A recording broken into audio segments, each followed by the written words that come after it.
Do you remember 2011? Well, play along with me.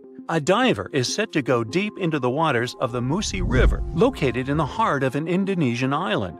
He is one among many who have been getting unbelievable artifacts from the bottom of the river. Little by little, divers and fishers discover a long-lost Sumatran civilization.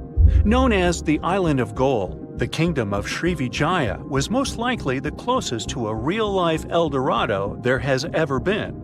However, it disappeared late in the 13th century, and until recently, researchers didn't even know the exact location of the kingdom. Picture a civilization built on a river, a true water world, according to the archaeologists that have been studying Srivijaya. Houses, markets, and places of worship were built on wooden piles above the level of the water. Citizens moved around like modern-day Venetians in simple boats. Srivijaya was known to be a rich and important kingdom. It existed from the 7th to the 11th century CE. It was part of the Silk Road, and anyone traveling from east to west had to pass through the city. Their kings were smart and gained control of the Malacca Strait, which allowed the town to have total control over trading routes in the region. If anything, they sure were honoring the town's name. Srivijaya translates from Sanskrit into prosperous victor, or simply glorious. The kingdom was an important commercial outpost of ancient times. It was strategically located among the most influential commercial routes of the ancient world, which means its citizens became extremely rich. Ancient wealthy societies used to overly display their gold and precious metals. They would often use these metals as offerings to their deities, or they would use them to forge large statues and to make jewelry for kings and queens and decorations for their palaces. Srivijaya wasn't different.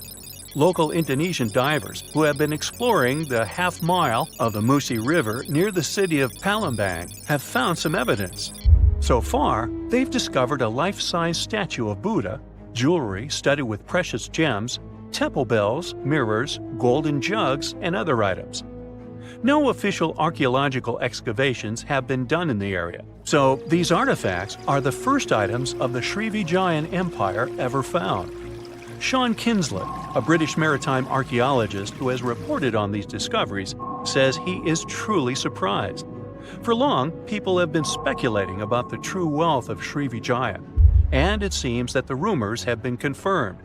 We're starting from ground zero, he says. We don't know what clothes the people of Srivijaya wore, what their tastes were, what kinds of ceramics they like to eat off. Even though this discovery has brought excitement to the scientific community, there is a downside. Divers and fishers sell the retrieved artifacts at the International Antiquities Market before archaeologists can take a look at them. Researchers could try to buy some items, but they're sold for millions of dollars worldwide.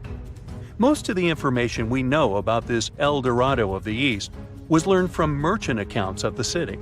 These descriptions say Srivijaya was a kingdom of human-eating snakes and multilingual parrots. That's weird.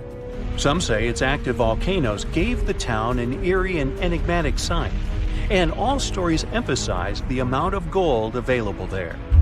Travel reports were a common way to describe cities in ancient times. In case you didn't know, this is how the legend of El Dorado originally began.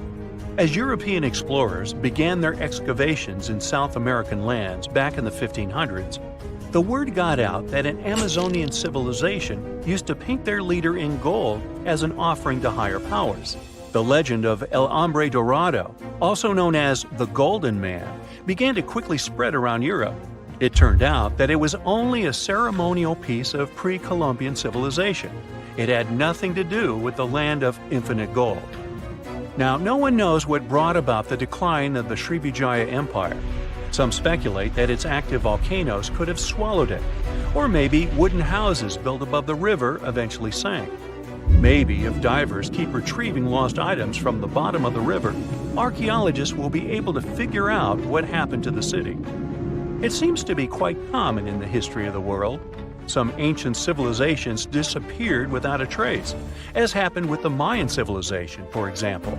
The Mayans managed to build one of the biggest empires in pre-Columbian America.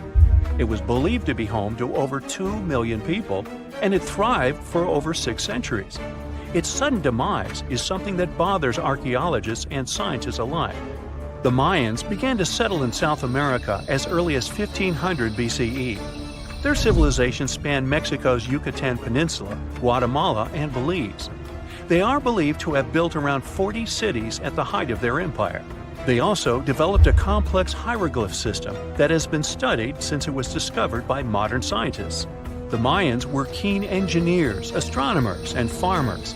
They were post-nomadic people that settled in vast areas of farmland where they could grow corn and other types of vegetables. Archaeologists are still learning a lot about the Mayan civilization by examining their ruins. The city of Chichen Itza, located in the Yucatan Peninsula, is one of the most important Mayan sites on Earth today. The site is made up of a total of 26 ruins, and it is home to a world-famous pyramid known as El Castillo. It consists of a series of square terraces with stairways on each of the 4 sides of the temple. It was built as an homage to a feathered serpent deity. The Mayans were such architectural geniuses that they managed to build a pyramid that cast a particular shadow. More specifically, in the late afternoon during the spring and fall equinoxes, the pyramid casts several triangular shadows that create the illusion of a feathered serpent crawling down the pyramid. And they created this with none of the tech we have today. The city is so amazing that since 2007, it has been considered one of the 7 wonders of the New World. The Mayan Empire thrived for over 6 centuries due to their wise resource management system and astronomical knowledge. They were able to accurately predict eclipses and, using their rudimentary technology, could even locate Venus and Mars. They had everything to thrive for much longer than they actually did. This is why the Mayans' fall intrigues modern scientists so much. No one has been able to understand completely what led to their demise. That is, until a recent discovery. A study done by NASA claims it can explain what might have happened. Scientists have uncovered a sample of pollen trapped for over 1,200 years in ancient layers of lake sediment, which dates back to the time just before the collapse of the civilization. The analysis has revealed something completely new about the Mayans. Instead of the suspected claims that the Mayans disappeared due to terrible disease or some extended conflict in the region, it could have happened due to deforestation. Perhaps to build their entire empire, they had to cut a lot of trees. Without trees, their soil could have eroded, and all their fertile lands could have slowly and gradually become barren. According to NASA scientists, the temperatures in the region could have risen by about 6 degrees, and from that point on, the land would have become even drier and crops more difficult to grow. Basically, NASA says that the Mayans couldn't do the sole thing that made them thrive, which was agriculture, and their kingdom began to decline. Oh yeah, and this theory was supported by yet another find. Archaeologists found skeletons from the time of the empire. Those had prominent signs of malnutrition. This theory might really shed new light on Mayan history.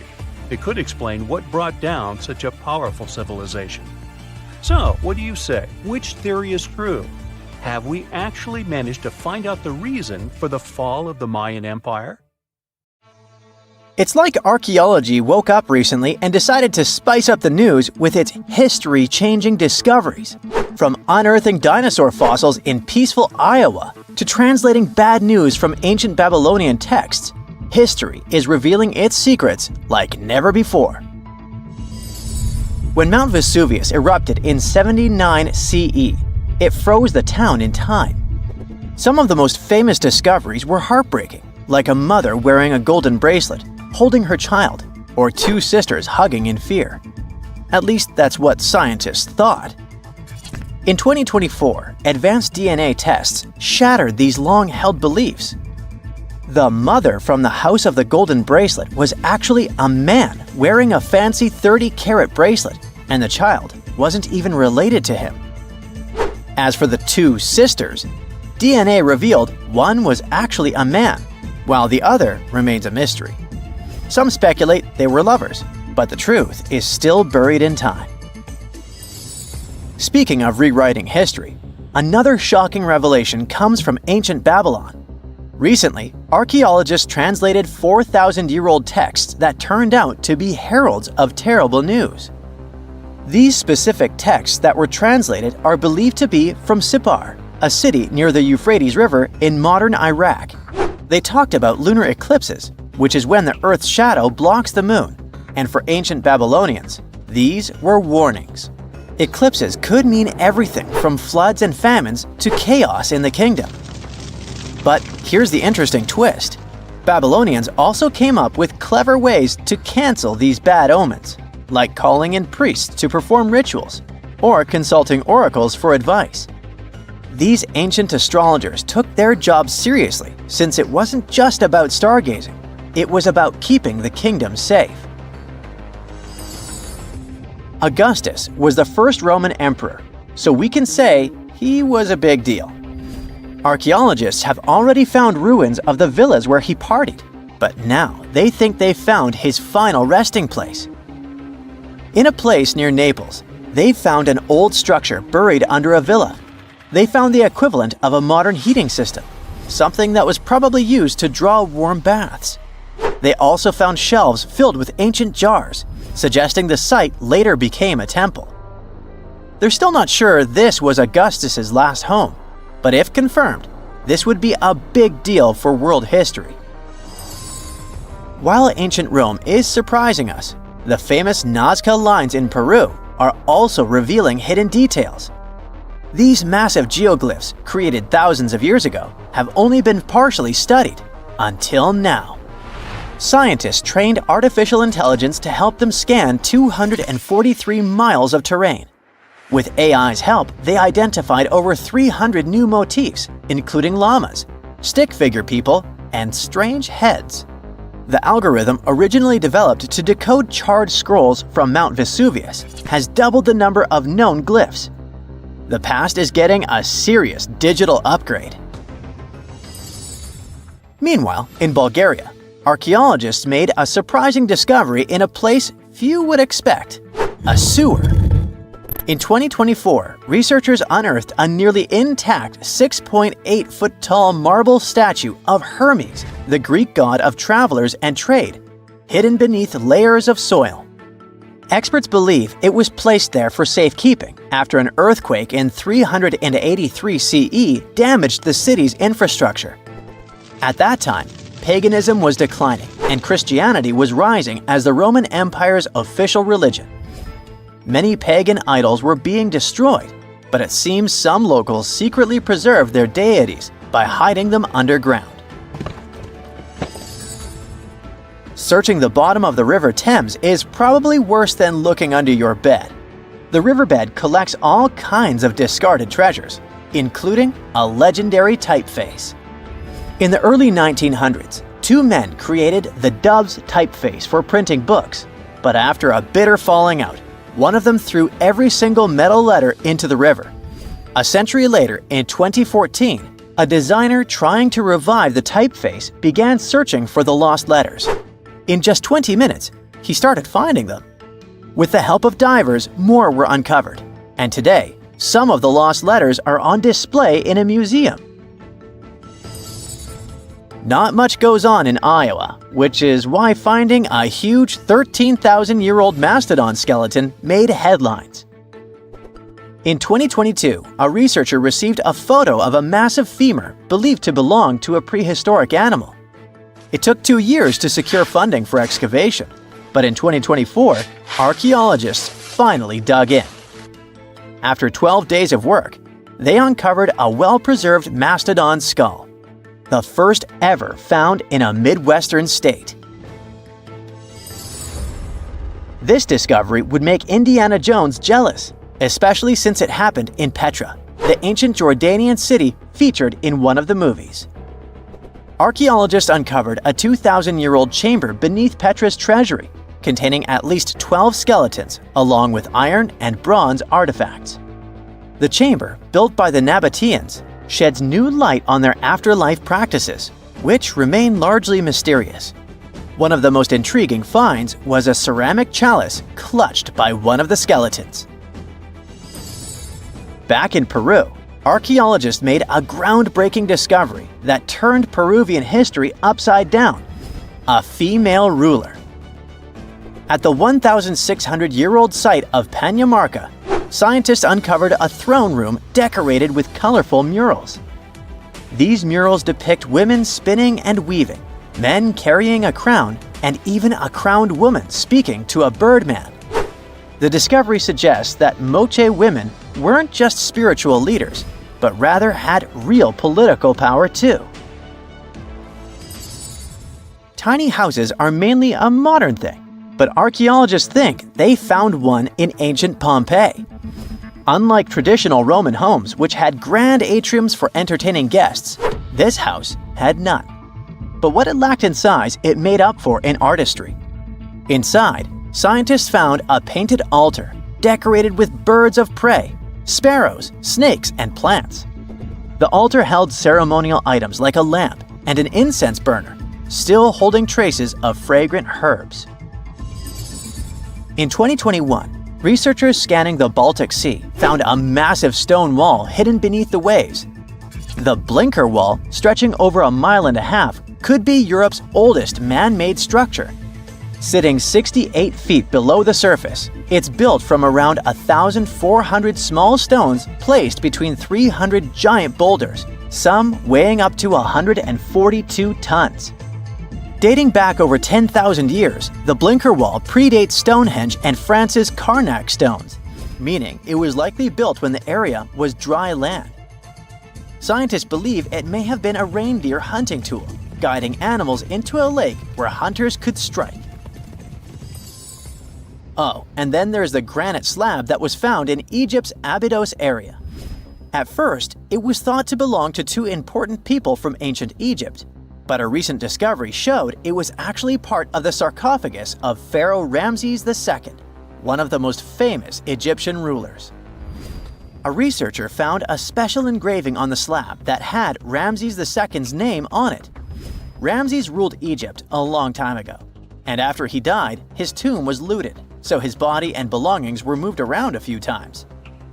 This new discovery shows that after Ramses' tomb was robbed, some of his things were used again. The finding also teaches us that ancient Egyptian tombs were often looted, and the things in them were reused. Recently, something unexpected happened during a dig in Norton Disney, back in England. While searching for ancient coins and brooches, a volunteer from the Norton Disney History and Archaeology group stumbled upon a mysterious Roman dodecahedron. This small hollow object, made of copper alloy with 12 pentagonal sides, was buried for 1,700 years, but was surprisingly well preserved. Though over 30 of these strange objects have been found in the UK, no one knows for sure what they were used for. Some think they might have been measuring tools or calendars, while others believe they were used for rituals. The Norton Disney Group thinks these dodecahedra were likely symbols for religious ceremonies, as many show no signs of wear from daily use. Now this bad boy was the size of a husky and could maybe pass for one, except it didn't have any fur and was a top predator with extra long blade-like canine teeth. Ooh, charming. Meet the earliest known saber-toothed animal to have ever lived. It roamed the earth well before the dinosaurs. Scientists made the description of this creature based on its fossils found on the Spanish island of Majorca in the Mediterranean Sea. About 200 million years ago, none of us were around then, the very first true mammals appeared, and they lived right alongside the dinosaurs. But if we trace the family tree of mammals even further back, we'll find an ancient group called Therapsids. They didn't look like mammals we have today, but they had some key features that would eventually help define mammals. For example, Therapsids had special openings on the sides of their skulls for jaw muscles, and parts of their jaw bones would later evolve into the tiny middle ear bones that all mammals, including you, have today. So, the new discovery is what might be the oldest known Therapsid fossil. The fossil, which doesn't have an official species name yet, belongs to a group called Gorgonopsians. Those guys are more closely related to mammals than they are to any other living animals. Some of them were as small as cats, and others were as massive as polar bears. Gorgonopsians had some very mammal-like traits, like different types of teeth for different jobs. But unlike mammals, These ancient predators kept replacing their teeth, even their giant saber-like canines, over and over during their lives. Hey, that would be handy. Until now, the oldest Gorgonopsian fossils we knew about were around 265 million years old. But this new fossil is even older, dating back between 270 and 280 million years. The find was super detailed and complete, including its sharp knife-like fangs, part of its jaw, pieces of its spine, ribs, tailbones, and toe bones, plus most of one of its back legs. Even though the creature's skull wasn't complete, the scientists think it was about 7 inches long, and the animal itself would have been around the size of a medium-large dog, weighing between 66 and 88 pounds. But other than that, it didn't really look much like a dog. Even though it had some lizard-like features, calling it a lizard dog is totally wrong. Mammals and reptiles do share a super ancient ancestor from about 320 million years ago, but their evolutionary paths split a long time ago. When the newly found creature was alive, the island of Majorca was right in the middle of the gigantic supercontinent Pangaea. Back then, this area went through super wet and super dry seasons. Scientists have always wondered if major moments in mammal history happened in tropical places like this, but we just didn't have the right fossils to prove it. Now, with the discovery of the oldest known Gorgonopsian in Majorca, the missing pieces of the puzzle are coming together. It looks like some huge steps in mammal evolution could have happened in low-latitude environments we haven't explored much yet. The so-called gap in the fossil record might just be because paleontologists weren't looking in the right spots.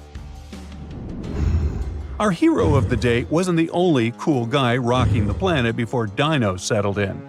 Over 500 million years ago, the weirdest predators to have ever existed ruled the oceans. The name is a bit tricky to pronounce, so I'm not going to. Okay, it's Anomalocaris, but it just literally means unusual shrimp. This creature looked nothing like anything alive today. Scientists think it was the first true apex predator, the orca of its time. Anomalocaris was massive for its era, as it grew up to 3 feet from its sharp grabbing arms to the tips of its tail fins. For a while, everyone thought trilobites were its go-to meal, but new research shows it wasn't strong enough to crack open trilobite armor. So instead, it was a speedy, agile hunter with awesome vision, and it often picked off soft-body animals that zipped through the open water. Now, another really cool creature from pre-dino times is a fish that could walk on land. Tiktaalik lived in marshy rivers that looked a lot like today's Amazon rainforest. It could grow up to 9 feet long, and it found its prey in rivers and inlets like a modern-day freshwater crocodile. It had a flexible neck and even some early versions of lungs, and thanks to them, it could survive both in water and out of it. Why fish like Tiktaalik started moving toward land about 395 million years ago is still a bit of a mystery. Around that time, the ancient supercontinent called Gondwana was drifting closer to the land that would become North America. This slow movement created lots of shallow, swampy habitats, which were perfect places for crocodile-like animals to thrive. Plus, these areas were near the equator, so they were warm and tropical.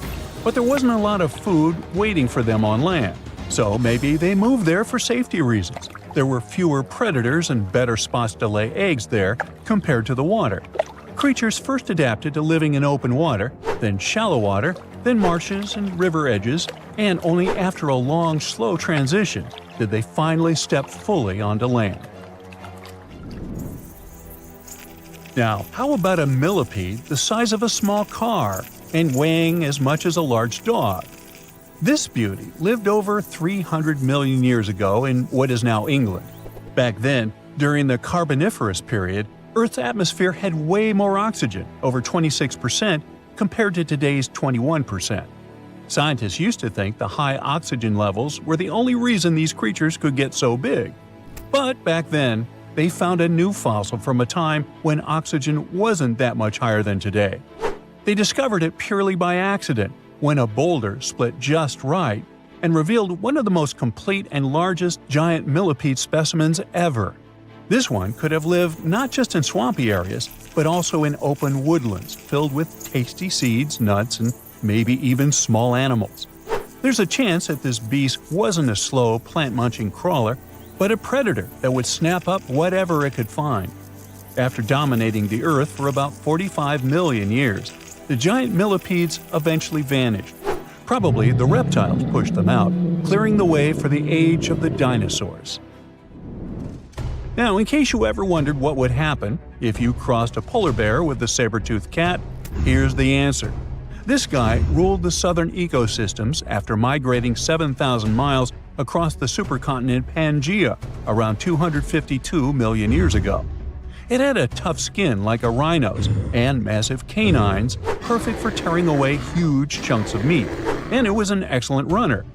Once it got to its new home in what is now South Africa, it replaced a whole group of local predators.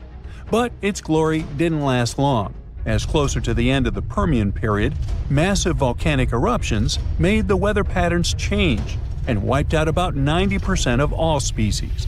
And because top predators are usually big, slow to grow, and not super common, they often vanish among the first when massive extinction events hit. And that's how our guy here went extinct. Our final creature of the day was a dragonfly that lived around 300 million years ago and had a wingspan of over 2 feet, 6 long, spiny legs, and huge, bulging eyes, Meganjura. This 4-winged giant is most likely the largest flying insect that ever lived, and it easily outsizes today's dragonflies, which are its distant relatives. Like modern dragonflies, Meganjura like to hang out in open areas near ponds and slow-moving streams. But unlike today's dragonflies, it wasn't just catching tiny bugs.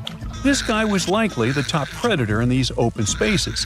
It used the spines on its legs like a flying trap to snatch prey out of the air, including other flying insects, small amphibians, and even lizard-like creatures. Scientists found the first fossils of Meganjura in 1880 in the coal-rich rocks in France. The fossils were incredibly well preserved and showed off the detailed vein patterns in their wings. Scientists think Meganjura grew so huge because it didn't have much competition from vertebrates, and the air back then, during the Carboniferous period, had a lot more oxygen than it does today. Scientists have recently discovered Leonardo da Vinci's hidden passages under a medieval castle in Italy. They followed a newly found 15th century sketch by the creator of the Mona Lisa and found one of the unexplored architectural wonders from the age of the Renaissance. Construction of the Sforza Castle started back in 1358, but it was destroyed about a century later during a local crisis. Then, in 1450, Francesco Sforza, the Duke of Milan, decided to rebuild it on the old ruins. After he passed away, his son Ludovico took over and kept improving the castle. He brought in some of the best artists of the time, including Leonardo da Vinci, to decorate its walls. We can still see Leonardo's frescoes today in the Room of Wooden Boards. While he was working at the castle, da Vinci also recorded some historical underground passages hidden beneath the outer wall. The drawing, dated between 1487 and 1490, was found at the Institut de France in Paris. The sketch is highly precise, and it proves that Leonardo was really interested in fortification design and was great at documenting existing structures. Historical records show that Ludovico ordered the building of an underground passageway that led straight to a basilica, where his wife was buried. Ludovico married Beatrice in 1491, and they had a happy but tragically short marriage, as Beatrice passed away while giving birth in 1497. The Duke locked himself away for weeks, grew a beard, and wore only black clothes while he was mourning his beloved wife. The secret tunnel may have stretched over a half a mile and would let Ludovico visit her grave in private. It could have served as an escape route if the castle was ever under siege. The existence of the tunnels remained one of the mysteries of the Renaissance for years, as no one knew for sure they were there. But now, scientists finally uncovered the secret history. They used a combination of ground-penetrating radar and laser scanning to build up an accurate 3D model of all the structures under the castle. They found the tunnels da Vinci alluded to in his drawings, and it looks like they may have only been a small part of a whole system of historical underground passages. The goal is to create a complete digital twin of the castle that will not only show all the preserved constructions, but also the ancient ones that are no longer visible. They also plan to add augmented reality to the virtual paths to let visitors discover Leonardo da Vinci's hidden passages. Now, we don't know if the genius actually took part in constructing the hidden passages that scientists recently discovered, but we do know about some other Leonardo da Vinci inventions. He created the first satellite-like map in 1502, long before photography or satellites were even a concept. A famous figure in Italy, Cesare Borgia, invited Leonardo to a small town called Imola, near Bologna, to create a highly detailed map for him.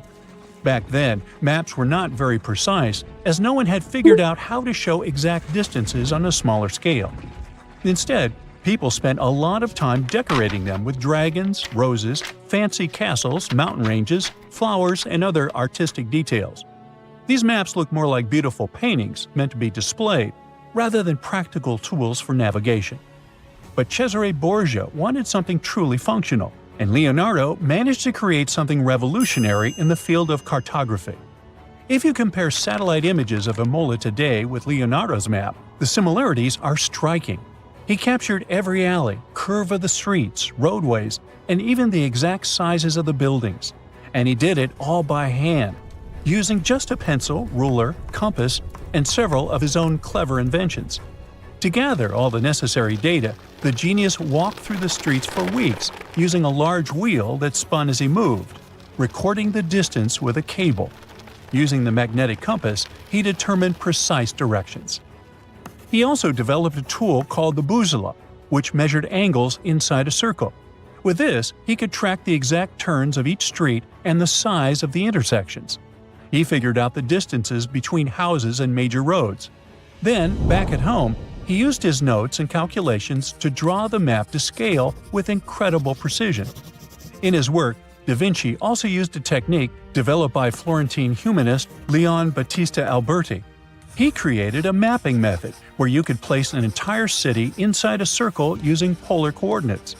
At the center of the city, 8 straight lines met, representing the main directions of a compass. Leonardo used this system to divide the town into 8 sections. He didn't overlook even the smallest buildings, which made his map one of the most advanced of its time.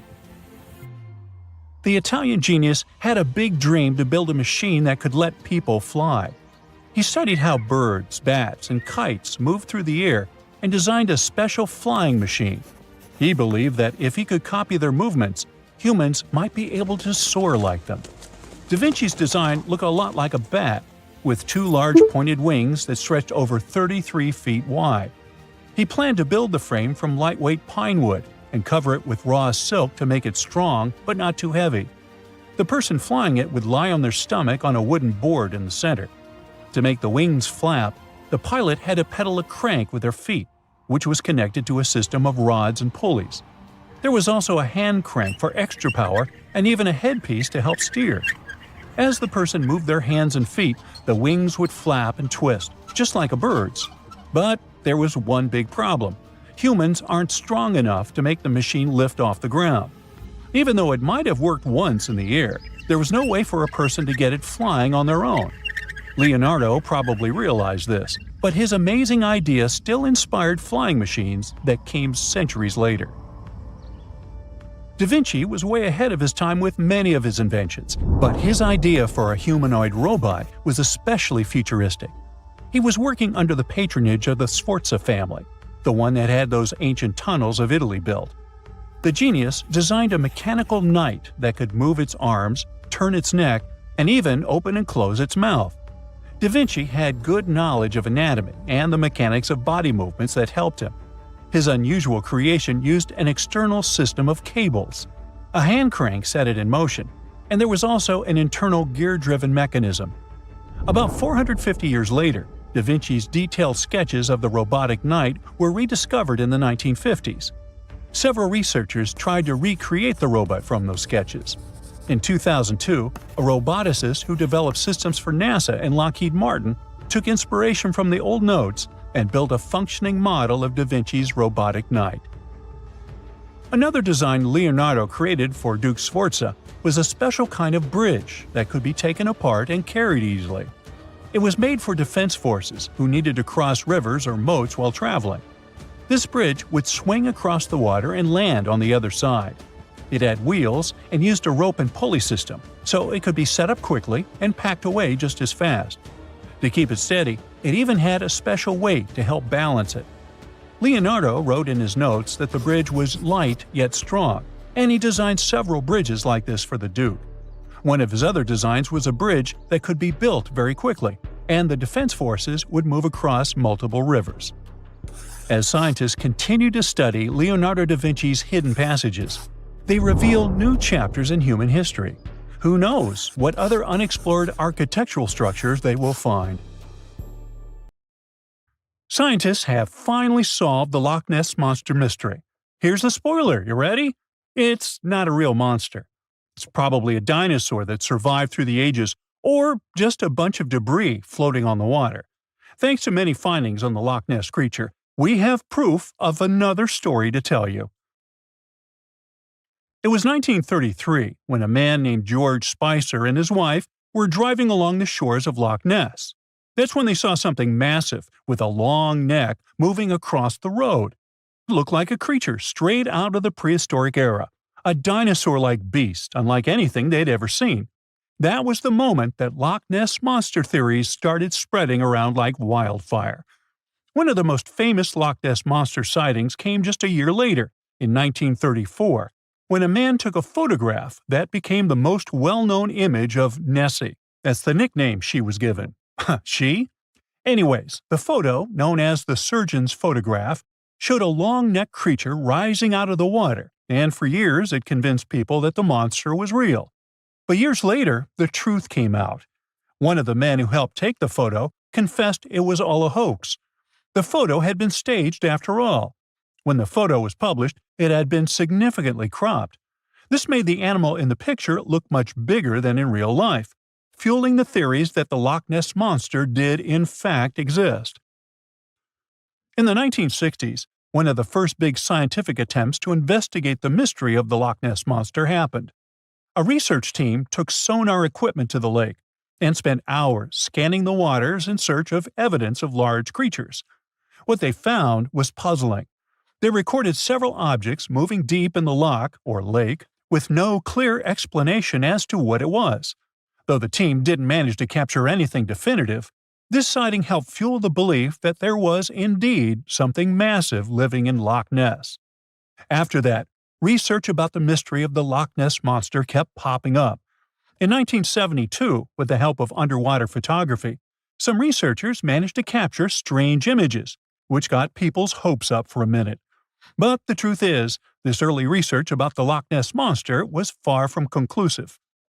Now, of course, not everyone bought into the mystical, magical theories about the Loch Ness Monster. Theory 1, from a professor of zoology at Oxford University, has made it clear that the monster is a biological impossibility. Hey, my pediatrician said that about me, too. Meanwhile, he says that no skeletal remains have ever been found in the region. Plus, no fishermen have ever caught anything resembling the creature in their fishing nets. For him, this works as proof that it simply can't be real. When it comes to the famous photos of the Loch Ness Monster as evidence, well, that's pretty simple. The professor offers a more down-to-earth explanation. He argues that these images are either showing floating debris or birds, like cormorants, which have long necks and often appear to be low in the water. When people refute his suggestion, he takes us back to human psychology and explains that people often make mistakes and misjudge the size of things, especially when they just caught a glimpse of it, and even more so when they are hoping to see something specific. Now, many of those alleged photos depict an animal with a long neck and a small head, which has led some to believe that what they're seeing is a plesiosaur, a giant marine reptile that lived 215 million years ago and disappeared with the dinosaurs. The idea of a plesiosaur surviving all these years is a theory that's been around since the first sightings of the creature. But this researcher isn't buying it. He explains that no plesiosaur fossils have been found in the region dating to anything later than 66 million years ago. The idea of a prehistoric creature still lurking in the waters of Loch Ness just doesn't hold up scientifically. Then there's theory number 2, from a British naturalist who has spent over 50 years investigating the Loch Ness Monster phenomenon. His conclusion is a little less dramatic. He believes that most people who report sightings of long-necked creatures are misidentifying other animals. He suggests people think they are seeing a sea serpent.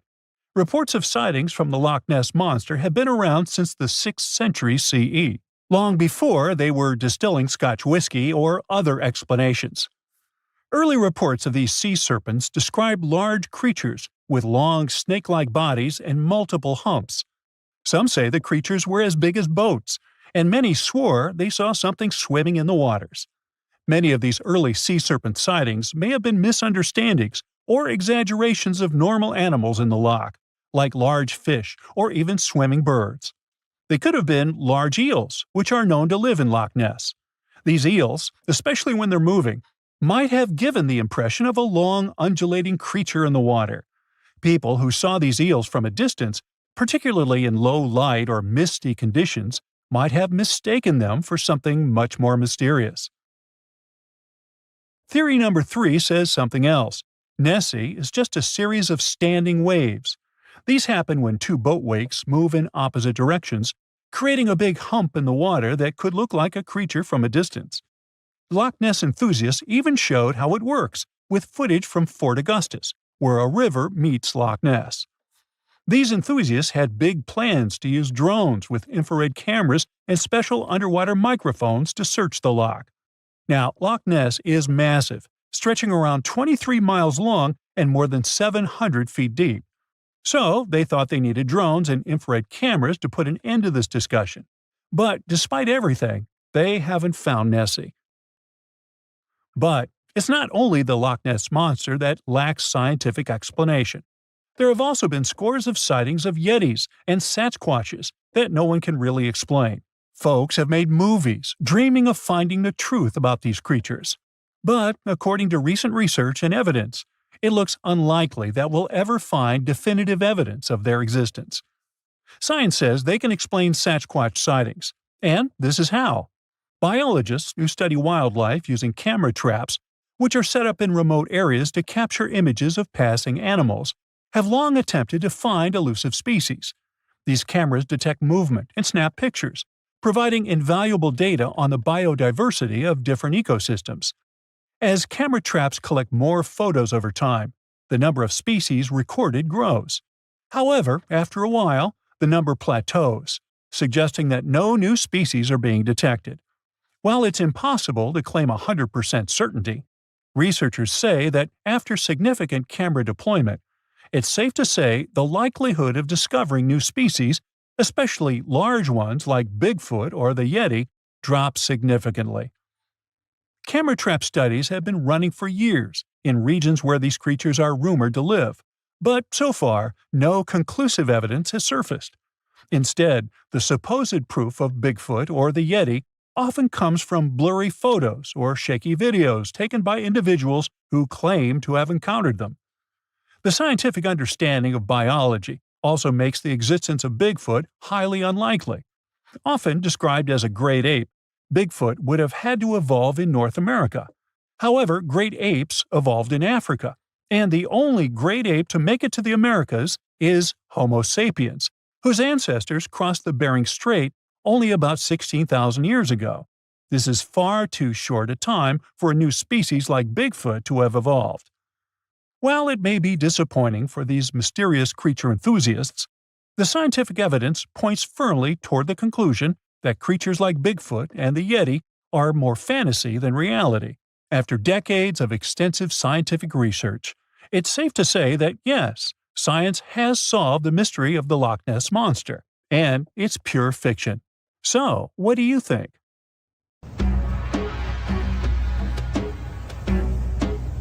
This is not a dune set. This is a very real desert in Niger. Jado was probably built by the nomadic Sao people and is filled with ksars, which are fortified houses made of salt and clay. with giant walls and secret passages. Located deep in the desert, it was once a vital stop for trans-Saharan caravans, but is now a hotspot for smugglers and bandits. The site has been off-limits since 2002 due to its dangers. The origin of the Khazars remain a mystery. No archaeological studies have been conducted, leaving many questions unanswered. Even today, shifting sands reveal and conceal parts of these ancient ruins, fueling local speculation about what might still be hidden beneath the desert. Speaking of connective tunnels, scientists were blown away by the discovery of lava tubes in Saudi Arabia. These underground passages form when molten lava cools down. Researchers believe that ancient nomadic groups may have utilized these tunnels to survive the super harsh desert climates. While excavating the tunnels, archaeologists uncovered artifacts, rock art, and skeletal remains. The art and animal bones show that the people who used the tunnels were probably sheep and goat herders. They're still piecing together whether these groups lived in the tunnels for extended periods or just used them as temporary shelters. The Great Pyramid of Giza has been standing for thousands of years, but it's still hiding secrets. Using special scanning technology, scientists found two hidden structures under an ancient burial ground.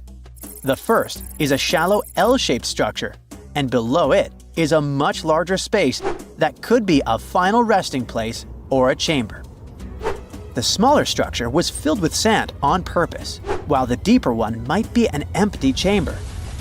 Experts believe the two are connected, possibly as an entrance leading to a secret chamber. This is big news because it might give us some more insight into who built the pyramids and why. The world is full of ancient writing, but some messages refuse to give up their secrets, like the mystery of the Bashplemi tablet. This unusual stone, pulled from a lake in Georgia, is covered in symbols no one can read. Even with modern technology, experts are completely stumped. The tablet is about the size of a book, with 60 symbols carefully carved into its surface, but 39 of them don't match any known language. Some resemble scripts from ancient civilizations in the Middle East, India, and Egypt, but none are an exact match. To make things even trickier, part of the tablet is broken off, meaning a piece of the puzzle is missing forever. To rule out a hoax, scientists studied the tablet closely. They confirmed it's made of vesicular basalt, an extremely tough local rock. Whoever carved these symbols must have been really skilled. Based on similar archaeological finds, experts believe the tablet could date back thousands of years, possibly to the late Bronze or early Iron Age. Some symbols repeat, which could mean they're numbers. Maybe it's an inventory list, a record of battles, or even an offering to the deities. Until someone cracks the code, the Bashplemi tablet remains an unsolved mystery from the depths of history. Experts are still stumped with what this Minoan disc might mean. The Phaistos disc is one of the most mysterious finds from the Minoan civilization. This 6-inch clay object, discovered in 1908, has strange spiral markings that no one has fully decoded yet. The disc has 241 symbols on both sides, showing everything from people and animals to tools and plants. Experts have come up with many theories about what the symbols mean.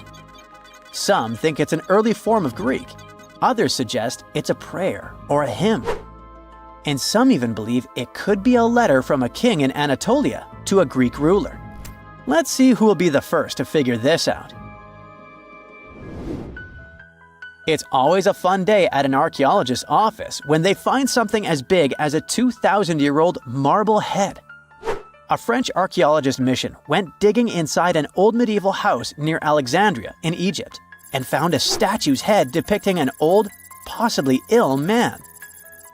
This statue dates from the last Egyptian dynasty before it became part of the Roman Empire, and the site where it was found is associated with the likes of Cleopatra and Mark Antony.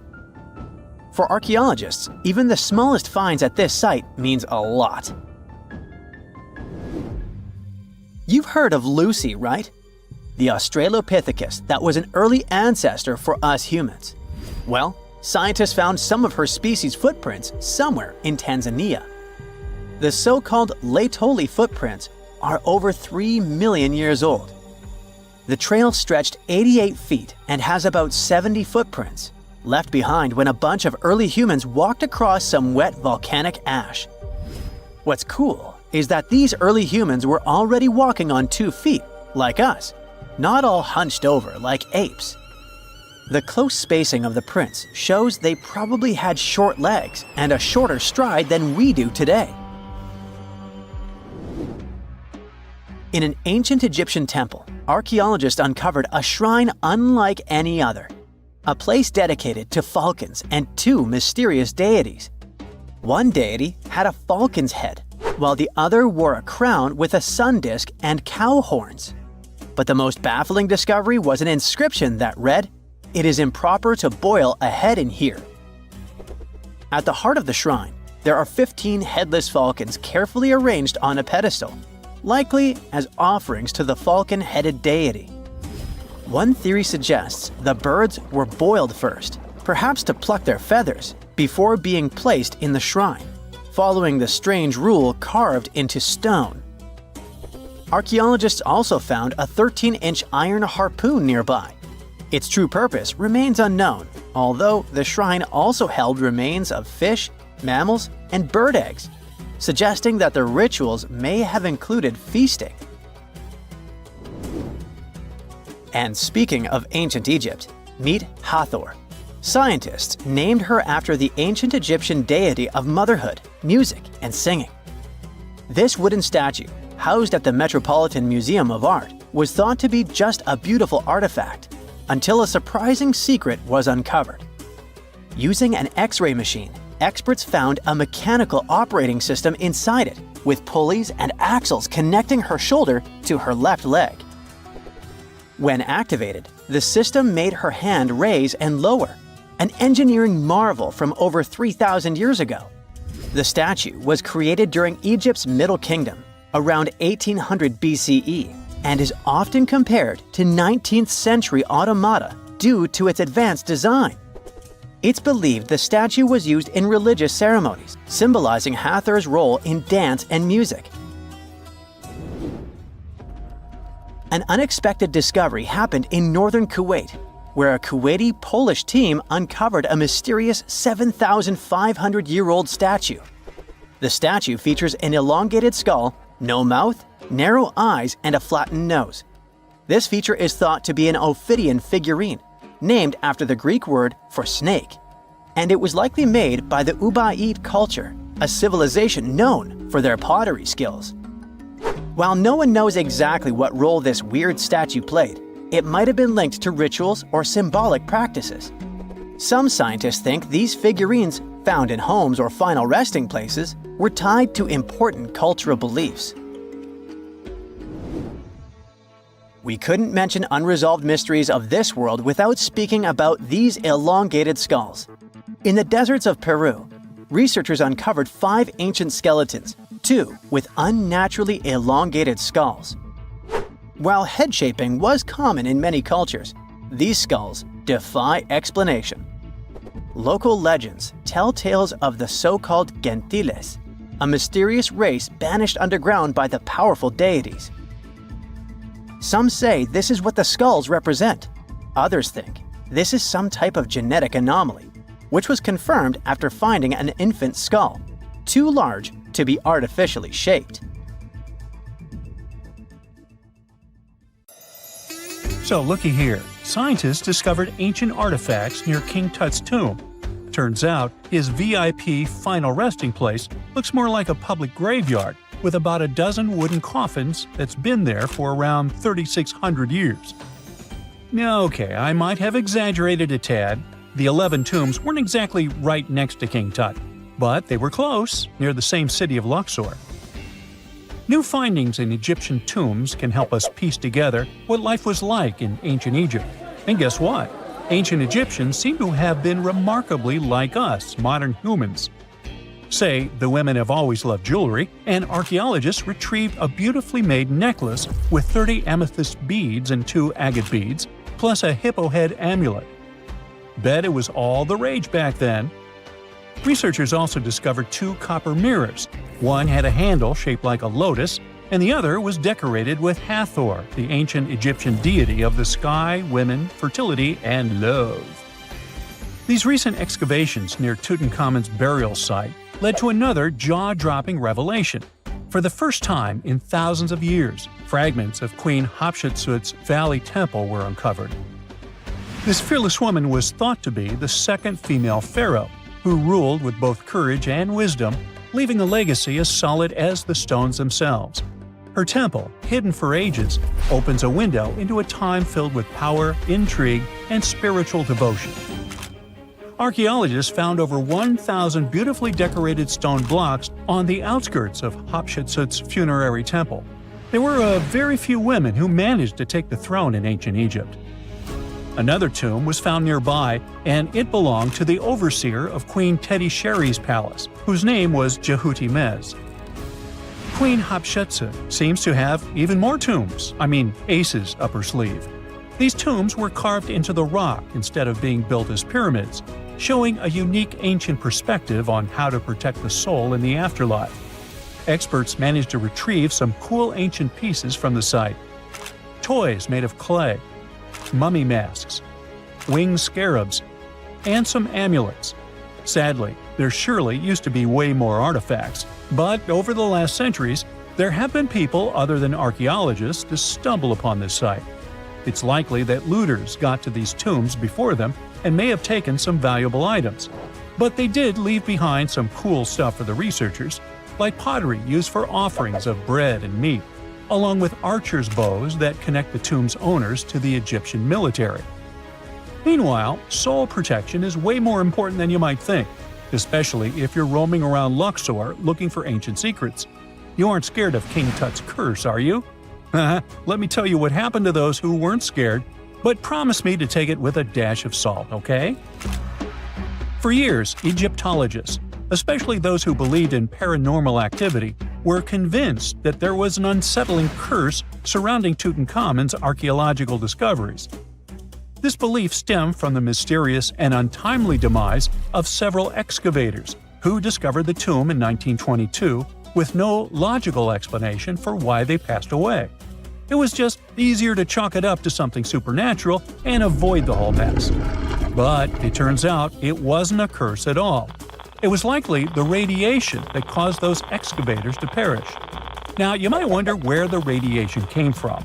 After all, while radioactivity was discovered in the 19th century, ancient Egyptians, despite their impressive pyramids, didn't have any radium lying around to make Tut's tomb glow like crazy.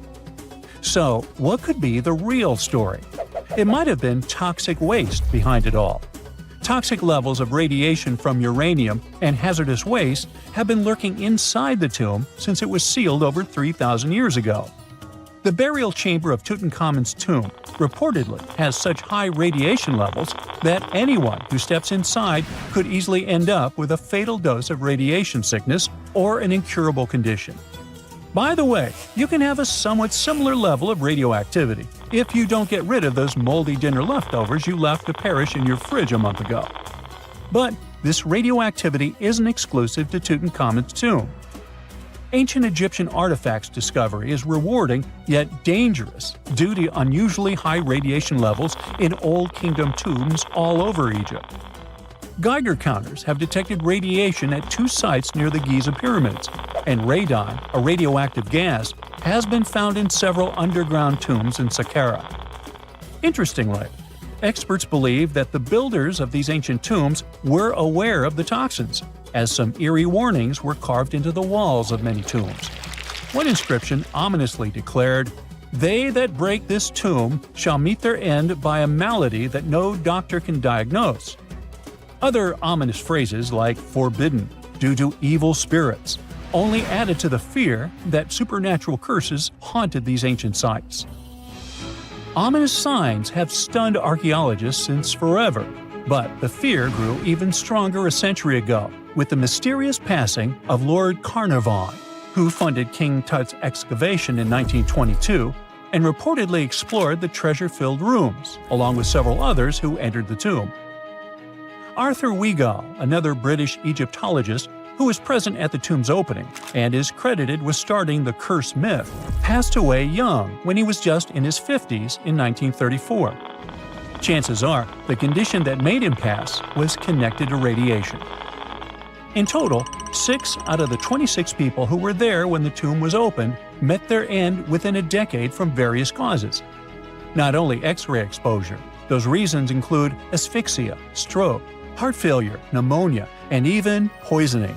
Well, isn't this getting a little grim? There was one guy who opened the tomb and somehow managed to avoid the infamous curse, Howard Carter, or so it seemed. Some folks pointed to his survival as proof that the curse wasn't real.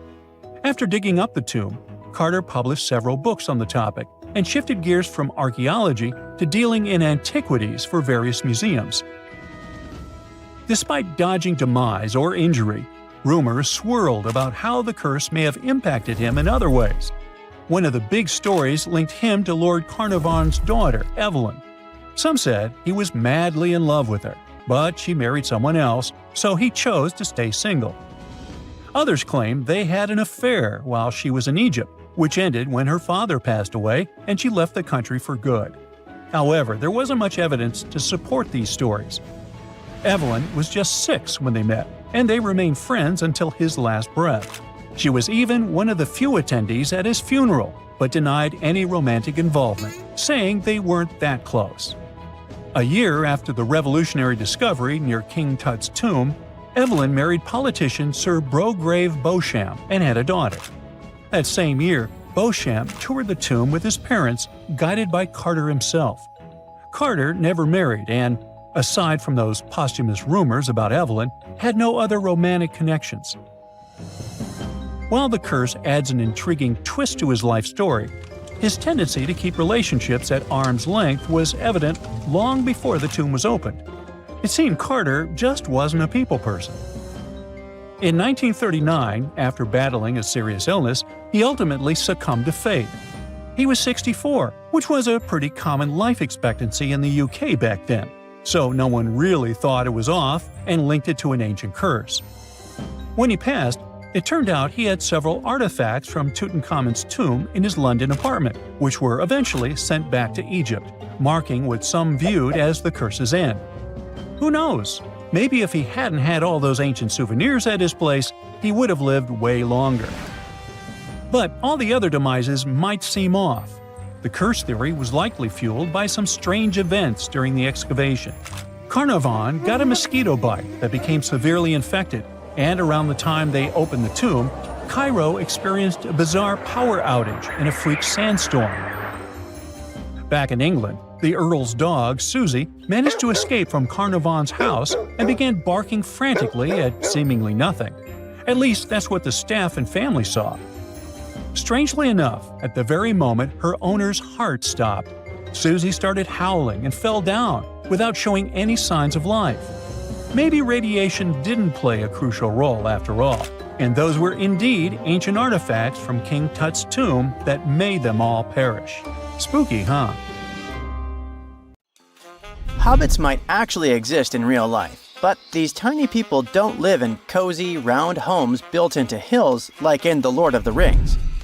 They're probably on an isolated island in Indonesia, climbing mountains and hiding in dense forests. Hold up, are they even human? Well, the place we're talking about is the island of Flores, a paradise-like spot in the Indian Ocean. Today, it's famous for being home to the Komodo dragon, the largest lizard in the world. But in the past, it was also home to a very small human species, known as Homo floresiensis. In 2003, experts excavated a cave called Leong Bois and found over 100 fossils of this species. This discovery was huge because it completely challenged our understanding of human history. I mean, previously, most experts thought that Homo sapiens, aka our species, were the only ones that had managed to travel beyond the Southeast Asian mainland towards New Guinea and Australia. But if that's true, how did these ancestors get to Flores Island? Before you answer by boat, let me just say that it's very unlikely that an ancient human species could have created vessels strong and big enough to cross the ocean. Maybe they swam there or even teleported. Jokes aside, the truth is we still don't know exactly how or when Homo floresiensis ended up over there. A recent study suggests they might have descended from Homo erectus, one of the first human-like species we know of. According to this theory, they probably traveled 450 miles east from an island called Java and made it to Flores about 1 million years ago. Once living isolated in Flores, their bodies shrank over the years and they ended up becoming really short. But that's just one theory, and there isn't much solid evidence to back it up yet. What we can say for sure is that they were really short compared to modern humans. At first, we thought they'd be about 3 feet 6 inches tall. But that changed in 2016 when experts found new fossils, including a tiny arm bone and some teeth that showed they were even smaller, about 2.4 inches shorter to be exact. These hobbits also had a very small skull and a tiny brain, about 1/3 the size of ours. They had wide hips and shoulders, short legs, and big, flat feet. Overall, their bones were so small that at first, experts thought they might belong to kids. But nope. Since they had wisdom teeth, it was clear they were definitely dealing with adult skeletons. Very small adults, though. Because of their tiny and curious appearance, the media started calling this ancient species the real-life Hobbit, just like the characters created by J.R.R. Tolkien. You know, Lord of the Rings. Frodo Baggins? Anyway, why were they so small? There are two main theories. The first one, they weren't a different species at all. Some experts believe they could actually be Homo sapiens, just like you and me, but with a condition that causes the brain to develop smaller, kinda like microcephaly. However, many specialists rejected this idea because the anatomy of people with these kinds of growth conditions today doesn't really match what we see in the little people from Flores. Moving on. The second theory is something people call island dwarfism. Basically, when large animals live on isolated islands, they tend to get smaller because the food supply is limited. For example, there's this dwarf elephant that lived in Sicily and Malta a long time ago, and it only measured about 3 feet tall. Meanwhile, its relative on the European mainland was about 13 feet tall. With a pocket-sized body, these animals need less food, which means they have a better chance of surviving on an island. Another factor that leads to this type of dwarfism is that these animals don't have to worry about defending themselves from large predators. I mean, if you're on an isolated island with no lions or tigers around, there is really no need to be huge. So this could be what happened to the Hobbit people. Studies show they lived in Indonesia at least 100,000 to about 50,000 years ago. But after surviving for so long, these short people mysteriously disappeared. It's possible that they vanished after 8 massive volcanic eruptions hit that region. This idea came up after researchers found a thick layer of volcanic ash right above where the fossils were first found. Even with this evidence, no one can say for sure if the eruptions were the reason for their disappearance. And recently, an anthropologist questioned this theory by saying they might still be alive today. Wait, what? It sounds crazy, but he actually talked to dozens of local people who believe they've seen a tiny hobbit-like man in the flesh on the remote island of Flores. In fact, mysterious stories about sightings have been told long before the remains of Homo floresiensis were even discovered. So it's not like they made up these stories after hearing about the fossils. At least 30 people living there claim they've seen, with their own eyes, a creature that is halfway between an ape and a human. It had an ape-like face and was definitely smaller and hairier than a person, but it walked completely upright with both feet on the ground, just like a human. Locals call it Laihoa. But what should we call it? I mean, can this creature be our famous Homo floresiensis? Well, maybe. Anthropologist Gregory Forth has been working on the island of Flores since the 80s, and he says the locals' descriptions are strangely similar to what we imagine these ancient, short humans might have been like. You might be wondering if the Laihoa is just a legend, like a campfire story meant to scare people. And yeah, some of the descriptions definitely seem to go against basic science. Some people say that after they saw the creature, it just flew off or disappeared like magic. But the researcher points out that a lot of locals also gave very detailed physical descriptions of the creature. Sure, the details varied a bit, which is pretty normal with different people witnessing the same thing, but they didn't mention anything about the creature having crazy superpowers. Now, Forth is starting to wonder if we really are the only species of humans left on the planet. They could be, in fact, real-life hobbits. And that brings us back to a question from earlier in the video. Are they even human? Maybe yes, maybe no. It is possible that the creature spotted on the island of Flores is actually an uncontacted population of modern humans, but it could also be an unknown species of monkey. However, since there's no other evidence for either of these ideas, the best guess right now is that a creature similar to an ape-man could still be out there. Okay. But if this creature shares the planet with us, how come no one's ever taken a photo of it? Well, the ape-man is part of that island, just like other rare creatures like Komodo dragons. And unlike Bigfoot believers, locals probably don't go out actively searching for this creature. According to the anthropologist, they have no reason, financial, social, or otherwise, to find an ape-man. And since they're mostly unaware of scientific research, or any theories saying these creatures don't exist, they don't really care about trying to prove the scientific world wrong. Forth wrapped up his research in 2018, but the anthropologist says that since then, other people have seen the strange creature walking around the island of Flores. 2 young guys from the UK went there, mostly for a snorkeling trip. But at some point, they hiked up a mountain and saw something that really looked like the ape-man. So, who knows? Maybe you'll also get a chance to see the real hobbit when you visit Indonesia. It all started out as an ordinary working day for Gary Johnson, who was driving his excavator at a quarry in Oxfordshire. He was clearing the clay when, all of a sudden, he hit a bump. It turned out to be a huge footprint, and no animal from today could have possibly left it. Then, Gary noticed another huge footprint, just 10 feet ahead, and then another one. He soon realized those could be dinosaur footprints. And he was right. There were a total of about 200 huge footprints from 166 million years ago, or the middle of the Jurassic area, crisscrossing the limestone floor. Scientists started digging at the location in June 2024.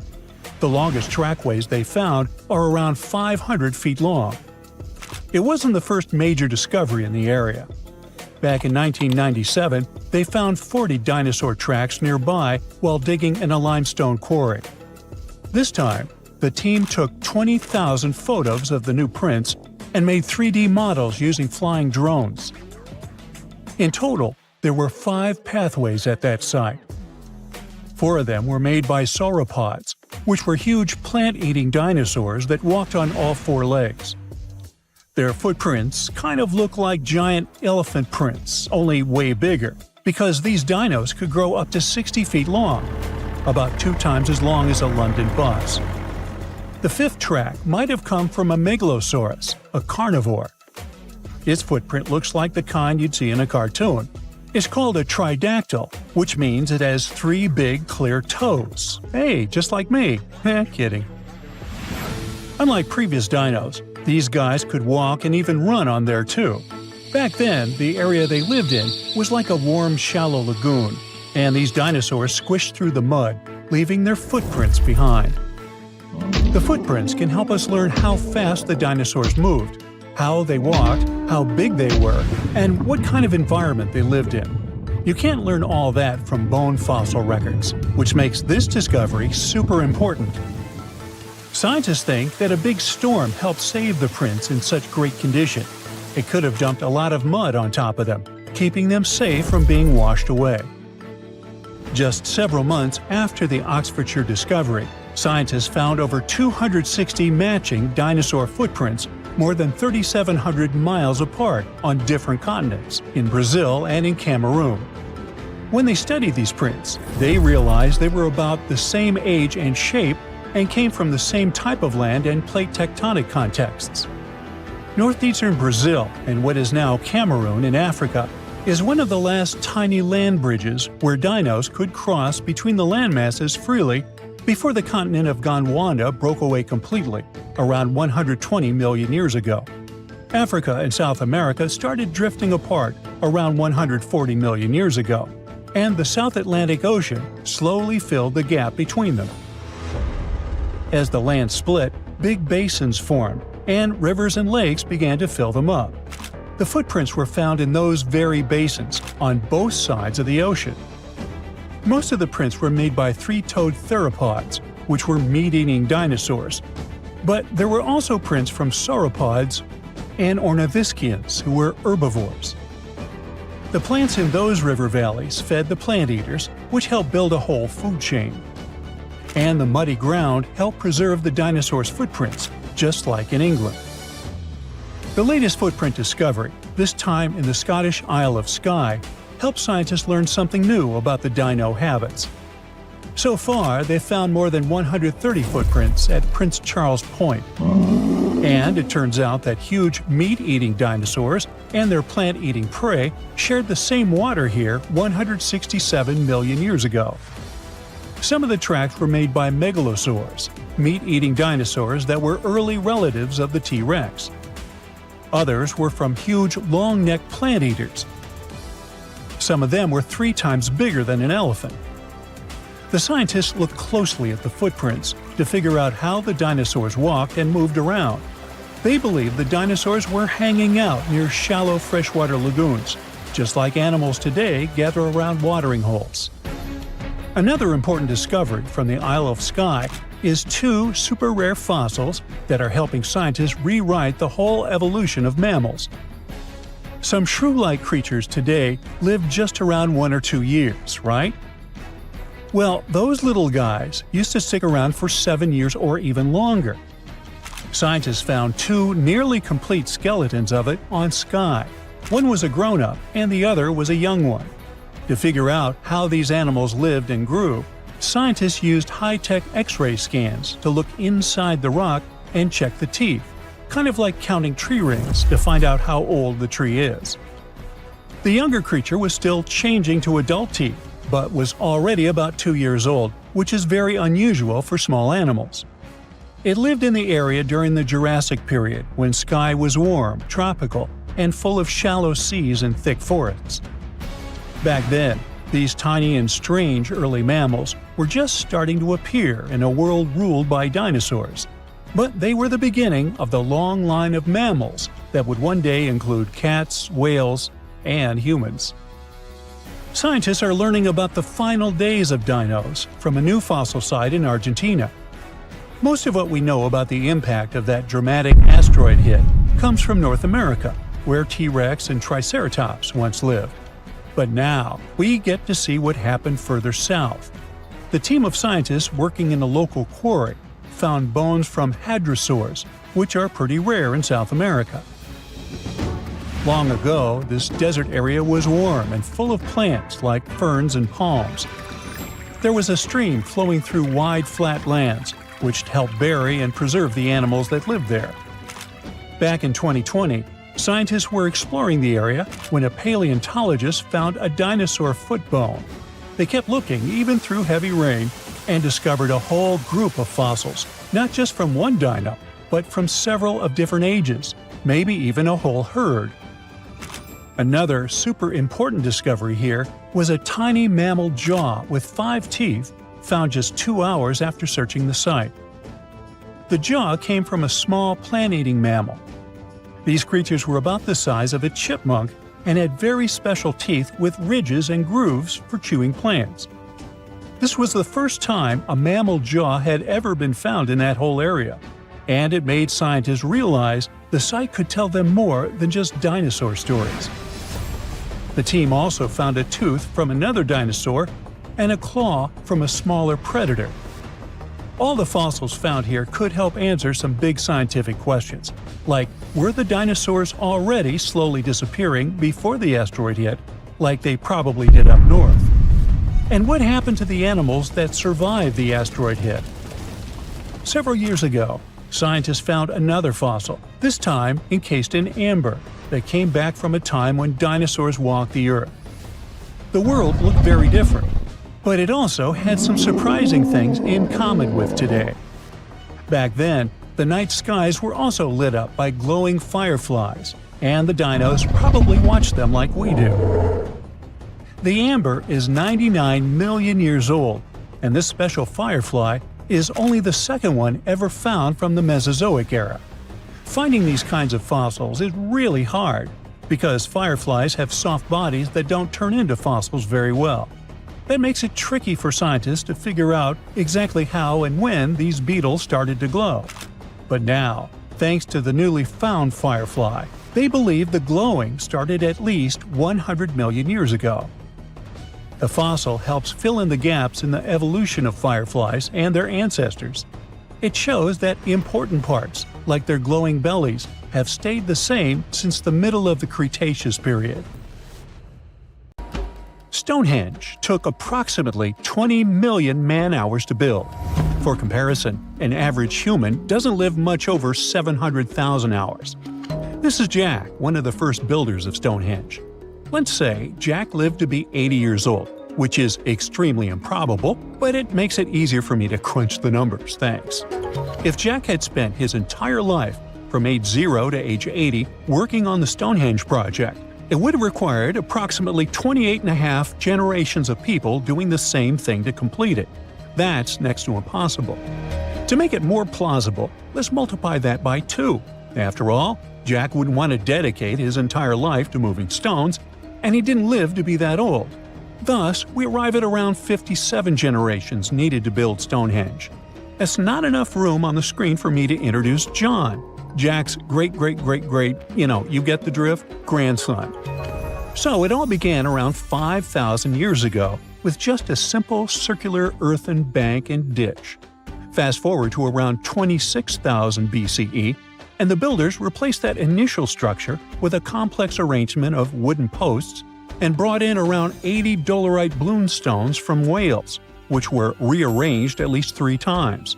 Then, a few hundred years later, they added those massive sarsen stones, each weighing around 25 tons. These enormous sandstone blocks were transported about 19 miles to create a continuous outer circle, with 5 trilithons, 2 upright stones topped with a lintel, forming a horseshoe shape inside. It was a millennium-long building process that demanded years of hard work. So, people must have lived nearby, right? But how would they have found shelter back then? Today, we have houses for builders on site, small accommodations that serve as temporary housing. But structures like this definitely didn't exist when Stonehenge was constructed, did they? Well, actually, they existed, and some recent archaeological digs near Stonehenge prove it. Archaeologists found this Stone Age eco-home, which is a huge deal since it's one of the earliest settlements in the area. This newly uncovered Mesolithic home dates back to around the year 4300 BCE. Let's take a closer look at this house, shall we? Now, for the walls, people back then used a large fallen tree, its trunk to be more precise. These wooden walls were reinforced with flint, and they even lined the pit left by the uprooted tree with cobblestones. To create the roof, they opted for animal hides, which sounds like a wise choice. They must have provided protection against the unpredictable weather of the British Isles. Now, you might be wondering, the weather in Britain is indeed unpredictable, and it has been that way since time immemorial. So, how did the builders manage throughout most of the year, particularly during the winter months? Well, the answer is simple. There was a hearth on site, which isn't surprising, but the system they employed was quite ingenious. A hearth inside the house would have posed too great a risk, yet bringing hot stones into the dwelling was perfectly safe. While they were hot, they couldn't ignite the building. So they used these stones from the hearth as a heat storage system to keep warm at night. And as a final touch, they even incorporated various stones for decoration. They didn't exactly get a Pinterest house, but it added a touch of elegance for sure.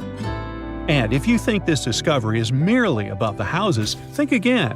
It significantly changes our understanding of how people lived during that time. This discovery places them in an important prehistoric setting right at the start of the Neolithic area, sparking some interesting questions about whether these early folks could be related to the people who built Stonehenge. But there's a big worry. Experts are concerned that this significant find, along with other buried archaeological sites, could be at risk if the authorities go ahead with plans to build a tunnel to reroute the A303 away from the World Heritage Site. Sure thing the house the scientists found wasn't in perfect shape, and it lacked some crucial elements people use for living. Some of them decayed over time, while others were simply absent. So the scientists took 20 tons of chalk, 5,000 hazel rods, and 3 tons of straw, and used all this to recreate the 4,500-year-old design houses. These new buildings are located close to Stonehenge, which is incredible since in this area, planning permission for even a new cowshed is problematic. So, what are these houses like? Well, first off, there are 4 of them, and they're oval-shaped. They're built on the foundation of real houses that stood there about 4,500 years ago, just around the time the Stonehenge Eco House was going up. The houses aren't very big, they're single-room structures. When it comes to dimensions, it was straightforward to estimate since we could gauge the size of the roof and the height of the walls based on the foundations. Each side measures about 16 feet. However, the roof structure remains a bit of a mystery. There were a few differing thatching techniques back then, so pinpointing the exact method used for these dwellings is kind of a guessing game. For now, we think it involves knotted or tied straw carefully secured onto a hazel-woven frame. When fires are lit, the smoke from the hearth wafts up through the thatched roof. Now, remember those 20 tons of chalk? That was needed for the floors and walls. The white chalk walls and floors reflect sunlight and capture heat from the fire. But here's the kicker. The builders encountered a challenge because the ground was so waterlogged that some of the chalk floors took weeks to dry out. By the time they should have been bone dry, they were still as sticky as chewing gum. Now, it's safe to say people 4,500 years ago faced similar struggles, and we can really appreciate what they went through while building their homes. The final layer of daub was applied using rags, giving a smooth, almost shiny finish that looks surprisingly classy. The interiors are furnished with wooden and wicker beds and shelves, along with clay pots and jars, all centered around a cozy hearth. The spaces feel surprisingly roomy, and are filled with light that streams in through the thatched roof, bouncing off those white walls. Plus, the woven furniture adds a nice touch of authenticity to the vibe. The fires have been lit, and the first meal, bread crafted from flour ground on a stone mill next to the hearth, has been prepared. Those who tried the bread were pleasantly surprised by its flavor, finding it quite tasty. Now, here comes the bummer. Those who recreated the houses did cheat a little. While the materials used were authentic, the tools weren't. They used cement mixers to mix the daub, wheelbarrows to transport the timber, and logs by the hearth were split with steel axes instead of stone ones. Still, the builders aren't professionals, they're volunteers. So I think a bit of cheating is totally cool in this case. There are other volunteers on site who are more than happy to chat about the daily activities of the Stonehenge builders, from grinding grain with a quern to making rope from rushes. But these houses and the Eco House aren't the only remarkable things in the Stonehenge area. Some years ago, archaeologists uncovered a burial site close to Stonehenge that predates the monument itself. This Neolithic long barrow, dating back approximately 56 to 5,700 years, likely contains the remains of some of Britain's earliest inhabitants. The burial site was identified through aerial images that revealed its distinct shape beneath the crops. Salisbury Plain is rich with ancient sites, including Stonehenge, various mounds, and monuments. The area has remained undisturbed over the centuries, which is likely why so many ancient structures are still intact. This discovery also shows a significant shift in human lifestyle during that era, marking a transition from a nomadic existence to settled farming and animal husbandry, much like the Eco House itself.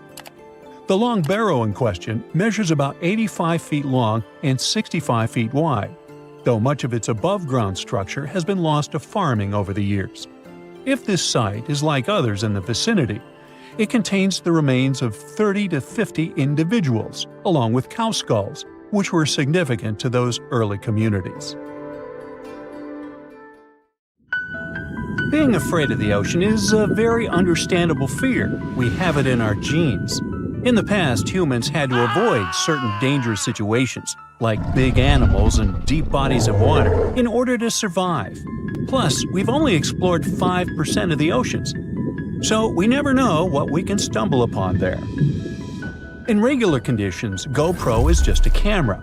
But if you find it lying at the bottom of a 400-foot pit in the middle of the Caribbean Sea, that will make your blood run cold. I know 400 feet may not seem like much, but a person who is deep diving for fun usually can swim from 59 to 98 feet deep only, unless they're a professional diver.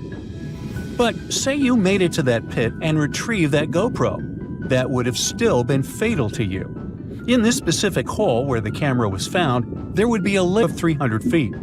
The gadget was 100 feet lower, alongside its owners, two long-lost explorers. To this day, very few people manage to dive this deep and go back unscraped. In fact, the deceased explorers were found only with the help of submarines. Now, you might be curious about the content of the GoPro. In stories like this, we expect proof of foul play or sinister footage. But the only thing found there were the images of happy times the explorers had during their trip. A sad ending to a vacay.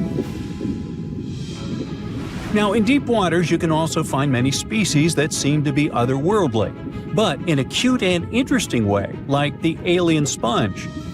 This fun little fella is a sponge first seen near the Mariana Trench in 2016. It's actually part of an ecosystem dubbed Forest of the Weird. Okay, this makes it sound a bit creepy. And what adds to the weirdness is the fact that the alien sponge had two little holes that resemble little eyes, so like it's peeking at you. Another fun fact? The skeleton of this type of sponge is made of glass. And if you're afraid of cockroaches, I'll let you take a deep breath here. Ready? Cool. Because on the ocean floor, there are more than 20 different types of giant isopods, beetle lookalikes, that can be as big as 14 inches. Yikes! But fear not, these guys usually roam the ocean floor for food. So, unless you dive 7,000 feet, which we've just seen is not possible, you won't run into them. Now, despite the horror movie name, the bloody belly comb jelly is actually a fascinating creature you can also find in the ocean.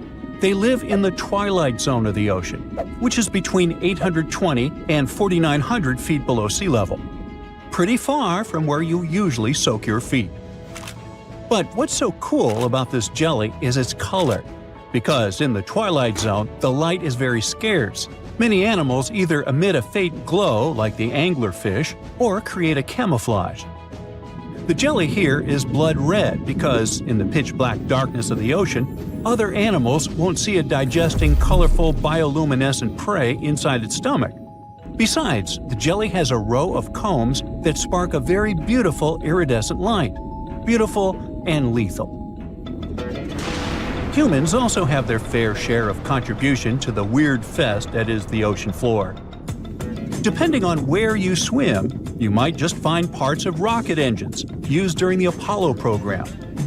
Now, when a rocket is launched into space, parts of it are dropped into the ocean where it runs out of propellant, making the rocket itself lighter. And a part of the Apollo 11 rocket engine, yes, that one that first took humans to land on the moon, was actually recovered from the ocean after more than 4 decades. And you can see it at the Museum of Flight in Seattle. Not a space fan? Well, there's something for the Oregon Trail lovers too. There are 2 locomotives living their best lives, or worst, depending on your point of view, just off the coast of New Jersey. They're from the 1850s and are sitting under 90 feet of water. They probably fell off of a transportation ship during a rough storm, or were intentionally pushed over the barge so that the ship didn't sink.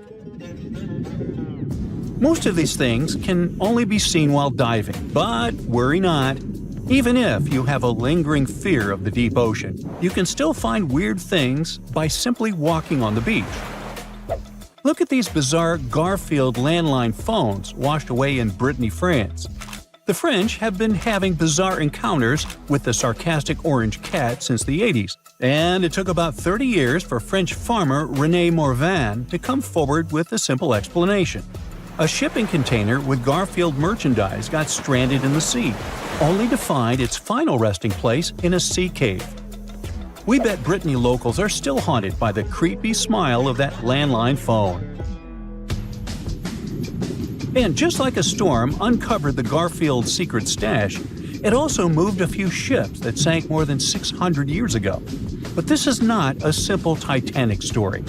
It actually sounds more like Pirates of the Caribbean, because when the storm moved those old ships, authorities from Caesarea found 2,000 gold coins, some silver and bronze coins, gemstones, and rings. It was a bigger treasure than a dragon could hoard. But don't get your hopes up. Even though most of the underwater archaeological zones in this region are open to divers, these treasures are safely tucked away in a museum. Speaking of pirates, and I was, another weird thing you can find chillin' in the ocean is the pirate city of Port Royal, Jamaica. In 1692, the city was devastated by an earthquake, followed by a tsunami. A really bad twofer. But the good news is, you can still visit it today, well, scuba diving, that is. This is actually not the only sunken city in the world. There's also Thonis Heracleion in Egypt, which is not at the bottom of the sea per se, but at the mouth of the Nile River. There's also Baiae, a Roman town built atop a supervolcano. Now, you might be thinking Baiae had the same fate as Pompeii, but guess what? The floor actually sank and the town went down with it. So, have you ever heard of underwater crop circles? Back in 1995, divers in Japan spotted perfectly round circles formed in the sand. They were 6 feet in diameter and looked like those crop circles from sci-fi movies. Scientists simply couldn't figure out what or who did it until they caught the culprit red-handed. A tiny male pufferfish, only 4 inches long. This little guy uses its body and fins to draw circles and squiggles and decorates his creation with seashells and corals. It takes the fish about a week to do so. All this hard work is part of a mating ritual, and if a female pufferfish likes the art, she will lay her eggs there, right in the center. The circular design of the underwater crop circle actually channels fresh water to the middle of the circle, the ideal scenario for the eggs to develop. And guess what? After she lays the eggs, the female pufferfish leaves, and it's the male that tends the eggs. But just in case fishes are not your thing, we can also offer you a cargo of rubber duckies, turtles, beavers, and frogs. 28,000 of them to be exact. These bath toys were traveling from China to the US, but much like our friend Garfield, were caught in a storm in 1992. From the North Pacific, our friendly duckies and beavers made their way to the UK by 2007, but some were bolder and traveled to Australia, Indonesia, Chile, Hawaii, and even Alaska. Now, have you ever seen a strange thing washed up by the beach? Let us know in the comments. Bye. Antarctica wasn't always a frozen wasteland. A long time ago, it was full of life, and 56 million years ago, something terrifying stalked its jungles. A giant, flesh-eating bird. It was around 6 feet tall and weighed as much as a lion. For millions of years, nothing could challenge it, so why did it disappear? And could there be even bigger predators still hidden beneath the ice? Paleontologists found 2 massive claw bones in Antarctica, sharp, curved, and powerful, belonging to this bird. They were dug up from the Epresian-aged rocks of Seymour Island, which means they're around 40 to 50 million years old. Their shape left no doubt. These were the so-called terror birds. Their scientific name is Forus rhacidi, some of the most fearsome predators to ever walk the earth. They were flightless and didn't even need wings. Instead, they could sprint at breakneck speeds, like ostriches from a nightmare. For millions of years, these birds ruled South America. But now, for the first time, their presence has been confirmed in Antarctica. No surprise here. Back then, South America and Antarctica were still connected, allowing animals to easily commute between continents. So these birds probably migrated south to adapt to life on Antarctica's prehistoric landmass. It didn't just survive here, it thrived. But at some point, this nightmare of an animal vanished. Why? Most likely because of the temperature changes. Antarctica was cooling, slowly turning into the frozen wasteland we know today. Its prey may have declined, leaving the predator without enough food. Eventually, it disappeared, leaving no descendants behind. Researchers hope that they'll find a complete skeleton eventually. They're also wondering where there might be even bigger species waiting to be discovered. Perhaps these birds evolved into a completely new Antarctic lineage. But for now, all we have are two giant, creepy claws. People often think that there are almost no animals or plants in Antarctica. But that's not true at all. Penguins waddle around, and forget the cute tiny ones. Antarctica used to have 6-foot-tall monsters. The emperor penguins are the largest penguin species alive today. They can dive over 1,800 feet deep and hold their breath for over 20 minutes. There were giant ancient penguins around 38 million years ago. They were the size of humans. Fossils show they had long, sharp beaks, making them terrifying hunters of fish and squid. The fish there are also absolutely fascinating. Forget giant squids. Colossal squids are nightmares even bigger. Some reach over 40 feet long with massive, super sharp beaks and eyes the size of dinner plates. Finally, orcas, the apex predators of the Antarctic Ocean. They hunt in packs, working together like a wolf pack of the sea to take down seals, fish, and even massive whales. There are even tiny plants like moss and algae. Antarctic hairgrass and pearlwort. They somehow survive against all odds. There are many other myths going on about Antarctica. For example, some people think that when icebergs break off from glaciers, they immediately start drifting straight into the open ocean until they melt. But the reality is way more chaotic. First, when an iceberg breaks off from a glacier or ice shelf, it has to deal with underwater obstacles. It can stay stuck on the seafloor for decades without moving. Then they get caught in powerful whirlpools and spin in place for months. One iceberg, a 23A, spent nearly 40 years frozen in place before finally breaking free, only to get caught in a swirling ocean vortex for another 8 months.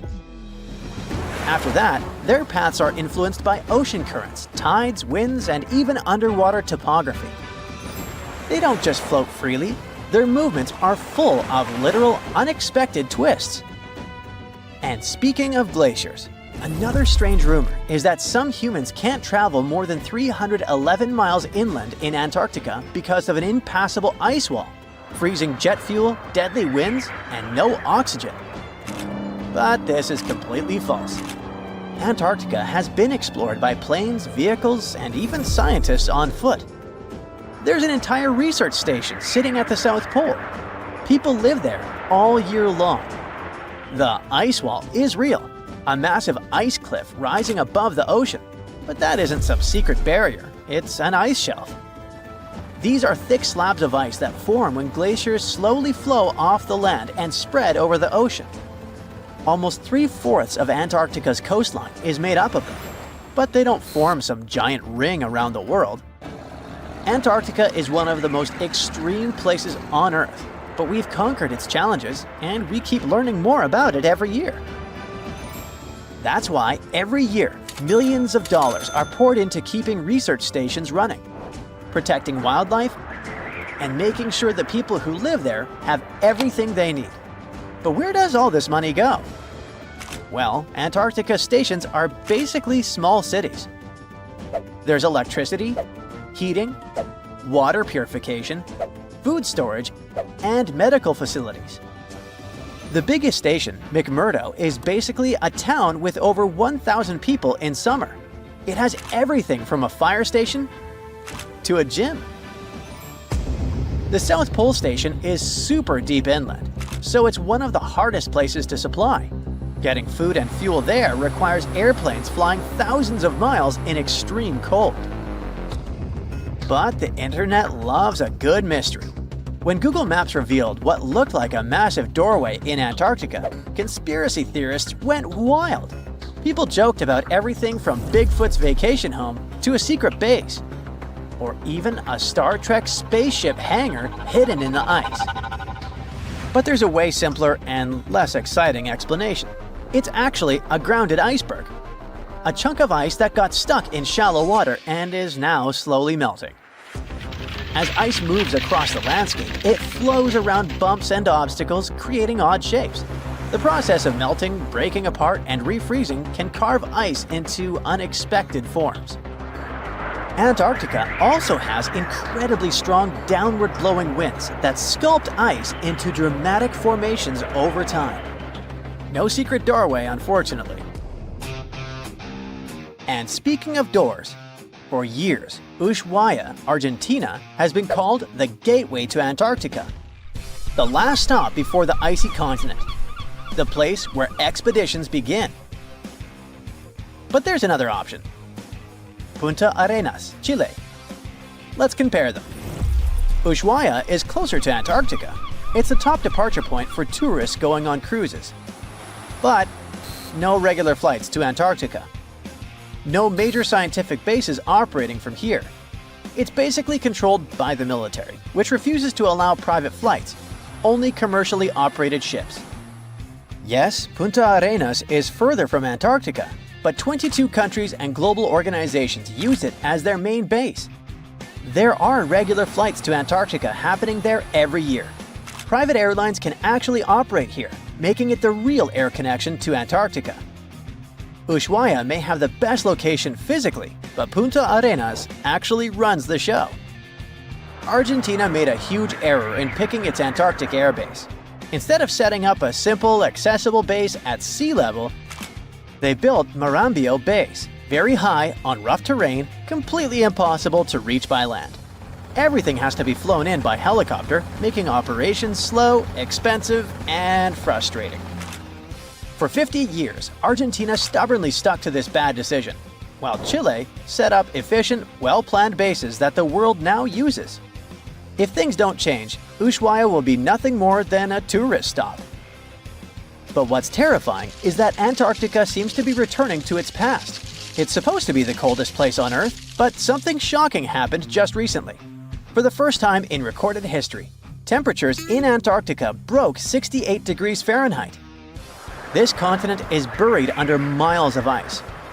Usually, temperatures there can drop to minus 112 degrees. But in the winter of 2020, scientists recorded an insane 69 degrees on Seymour Island, hotter than many places in Europe at that time. Scientists believe there are several reasons for that. First, there are changes in the way heat moves around the planet's waters. Second, melting permafrost due to the planet warming. It looks like the climate is changing faster than expected. So, there's a mysterious doorway in the middle of Antarctica. Some people think it's Bigfoot's vacation home, or a shuttlecraft from Star Trek, or maybe a door to Agartha, a mythical kingdom some people believe is located in the center of the Earth.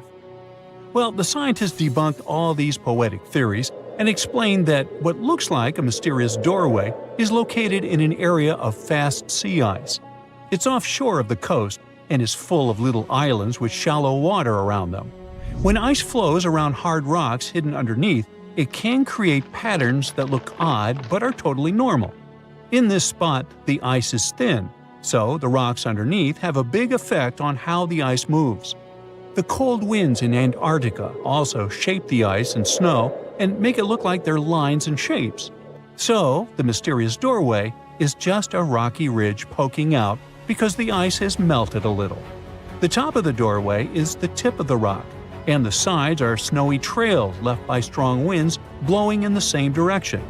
It's essentially an iceberg that got stranded and is melting in one place.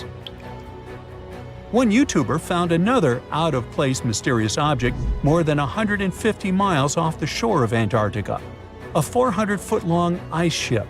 The internet went wild with theories like that the ship must have ended up there right from the Bermuda Triangle. But there was no scientific proof that it was a ship and not just a large chunk of ice.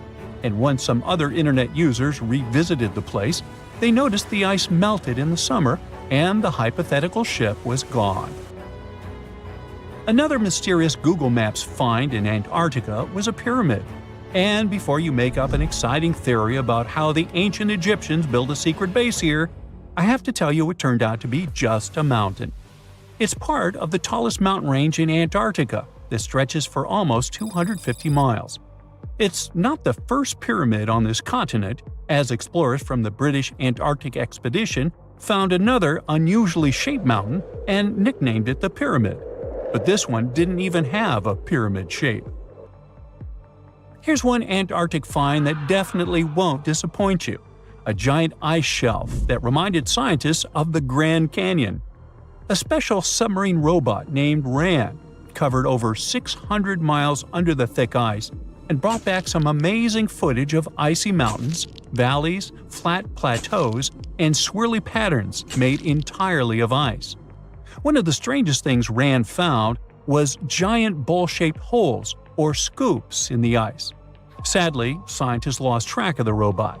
They think that curious Weddell seals may have accidentally bumped into RAN and caused it to get stuck. To save energy, RAN probably shut itself down, and the scientists couldn't find it again. But the team is hoping to build a new robot and continue exploring this icy canyon to see how the patterns under the ice might change over the years. Another huge Antarctic canyon was found thanks to bad weather. A team of sound experts had to pause their work at the Casey Research Station in a storm. Instead of waiting around, they decided to use the unexpected free time to map the seafloor near Adams Glacier. And that's how they found a canyon that is almost 7,000 feet deep, almost 30,000 feet wide, and stretches over 28 miles away from the glacier. During the mapping, they discovered just part of the canyon before they had to go back to the research station. But when bad weather came in again, the ship went back and mapped more of the canyon. They were working in waves up to 13 feet high and super powerful winds, but they managed to get about 15 hours of data to complete their map. On the way back to Australia, they stopped one last time, and now they've got a full picture of the canyon. Studying it is helping scientists learn more about the history of glaciers and the interaction between the Antarctic ice sheet and the ocean. Now, there's a frozen lake in Antarctica called Lake Enigma. For a long time, people thought the lake was completely frozen solid. But during one expedition, researchers found that under the thick ice, there was a layer of liquid water about 40 feet deep. To learn more, they drilled through the ice and sent down a camera to explore what was hiding in the lake's depths. The lake's water, which they think comes from the nearby Amorphous Glacier through a secret underground pathway, was filled with strange microbial life. These tiny microbes lived in mats that covered the lake bed. Some of the mats were thin and spiky, and others looked like crumpled carpets, or even small tree-like shapes that grew up to 16 inches. Many of the microbes could make their own food through photosynthesis, just like plants do, and it gave the lake a high amount of oxygen. One of the coolest discoveries was a type of microbe which usually lives in low-oxygen places. Lake Enigma might be similar to environments on icy moons like Europa or Enceladus, so it could mean that these moons also have hidden water under their ice and possibly microbial life too. One more mind-boggling discovery from Antarctica is tiny pieces of amber in mudstone, found here for the very first time. It took scientists years of studying incredibly well-preserved fossilized roots, pollen, and spores that they found back in 2017. Amber proves that resin-producing trees once grew in Antarctica, part of a lush rainforest that existed near the South Pole during the mid-Cretaceous period. Back then, disclaimer, I wasn't around then, The trees would have had to survive through months of darkness during the long Antarctic winters. Scientists believe they adapted by going dormant for a long time. The amber pieces the scientists found are tiny, but they are beautiful shades of yellow and orange with bumpy surfaces that show how the resin flowed out of the trees. This resin likely leaked out to protect the trees from insects. It was preserved because water quickly covered it and kept it safe from sunlight and air. A scientist was browsing through satellite images for brown trails of penguin waste and found 4 new colonies of emperor penguins at the base of the globe.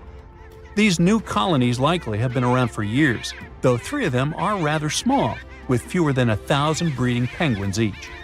One of the new colonies was found close to a place called the Lazarev Ice Shelf, where there used to be a larger penguin colony. They thought this colony went extinct in 2019, but it seems the penguins have just moved a bit because of changing sea ice conditions. So studying them can help us learn more about how emperor penguins adapt to changes in the environment. Now, there used to be a giant river system in Antarctica 40 million years ago. Researchers found proof of it after studying soft sediments and hard rocks from the frozen seabed. They looked at tiny bits of radioactive elements, like uranium and lead, and learned that the deeper dirt came from the time of dinosaurs. The dirt closer to the surface was younger and had an interesting pattern, like the kind you see in river deltas today, such as in the Mississippi River or Rio Grande. Scientists found tiny signs of life in the sand. The river that once flowed here started in the Trans-Antarctic Mountains and traveled 930 miles before it reached the sea. Researchers kept studying newer layers of dirt from about 20 million years ago. They hope this will help them predict what the Earth's weather patterns might be like in the future. Hey, you've heard of Stonehenge? Of course you have. Big rocks mysteriously mounted in circles on a plain in England by, somebody. But what if England's Stonehenge is only a replica of another monument, and its builders just crossed the Atlantic and copied what someone had already done elsewhere? Well, it turns out researchers found another Stonehenge underneath the waters of Lake Michigan. This lake is a hotspot for woo-woo unexplained things. A bunch of disappearances, plane crashes, and now this, an ancient underwater monument that looks strangely enough like Stonehenge. We couldn't help ourselves and needed to dive deep into this story. A ring of massive stones, arranged in a way that felt all too familiar. They saw 2 circles, an outer one and an inner one, sitting 40 feet below the surface. But this wasn't just a random pile of rocks. These stones had been placed there, purposefully, by human hands. And by doing some further research, they discovered that they were staring at a structure that's over 9,000 years old. Think about it. This Stonehenge beneath Lake Michigan predates the pyramids. It predates Stonehenge itself by about 4,000 years. All of this information was enough to startle scientists at Northwestern Michigan University. But that was before they found this out. One of the stones had a carving, a faint but clear petroglyph of a mastodon. Mastodons kind of look like the ancestors to our modern-day elephants, but they have been extinct on planet Earth since 10,000 years ago. So, whoever built this underwater Stonehenge needed to be alive at the same time these creatures roamed our planet. This discovery raised many questions among scientists. I mean, why on earth would they go through all this trouble to lay rocks at the bottom of a lake? Well, first things first. Scientists believe that Lake Michigan had much less water back then than it does now. Second, it could have something to do with ancestral practices of First Nation people. There's one theory from a professor of the University of Michigan. He suggested that the stones formed a kind of prehistoric hunting trap. He believes that early hunters used the circular formation as a drive lane to herd large animals like the mastodons from the rock carvings we were just talking about. Once they got these huge animals into a tighter circle, they could be more easily hunted. But not everyone's convinced by this theory. Some believe the circle probably had a deeper spiritual purpose. According to local Native American tribes, like the Anishinaabe, stones are more than just rocks. They're living beings. They hold spiritual energy and represent a connection to the earth and all living creatures. An elder from the Anishinaabe community even suggested that these stones are sacred, placed there by their ancestors to honor the land and its creatures. Scientists are trying to study the stone formation in depth, like about 40 feet. But that's the problem, actually. The fact that it's underwater makes it super difficult, since they don't have the best technology. Traditional archaeological tools don't work as well when everything is submerged, but promising new technologies like stereophotogrammetry, which literally means making 3D models of a site, are helping scientists study the stone circle more closely.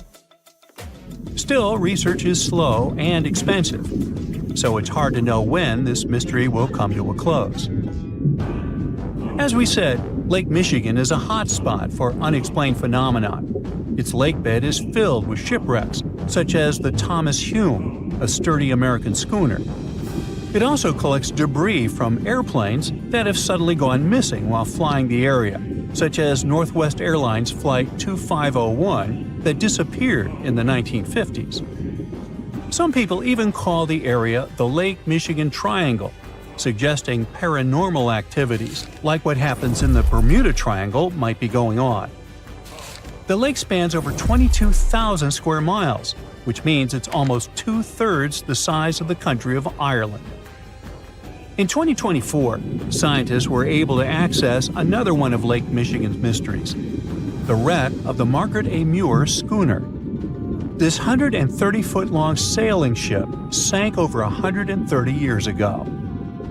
The discovery was announced just recently by the Wisconsin Underwater Archaeological Association, the WUAA, whose team found the shipwreck sitting 50 feet below the surface just off the shores of Algoma, Wisconsin. Built in 1872, the Margaret A. Muir was a three-masted schooner built to carry heavy cargo across the Great Lakes. Her final voyage started out as a routine trip. Loaded with bulk salt, the ship left Bay City, Michigan, heading for South Chicago, Illinois. But on September 30th, 1893, things took a bad turn. Just as the Muir approached the town of Annapolis, now known as Algoma, a sudden storm hit. The ship began taking on water fast. The captain of the boat ordered his crew to abandon ship, and thankfully, they all made it to shore safely.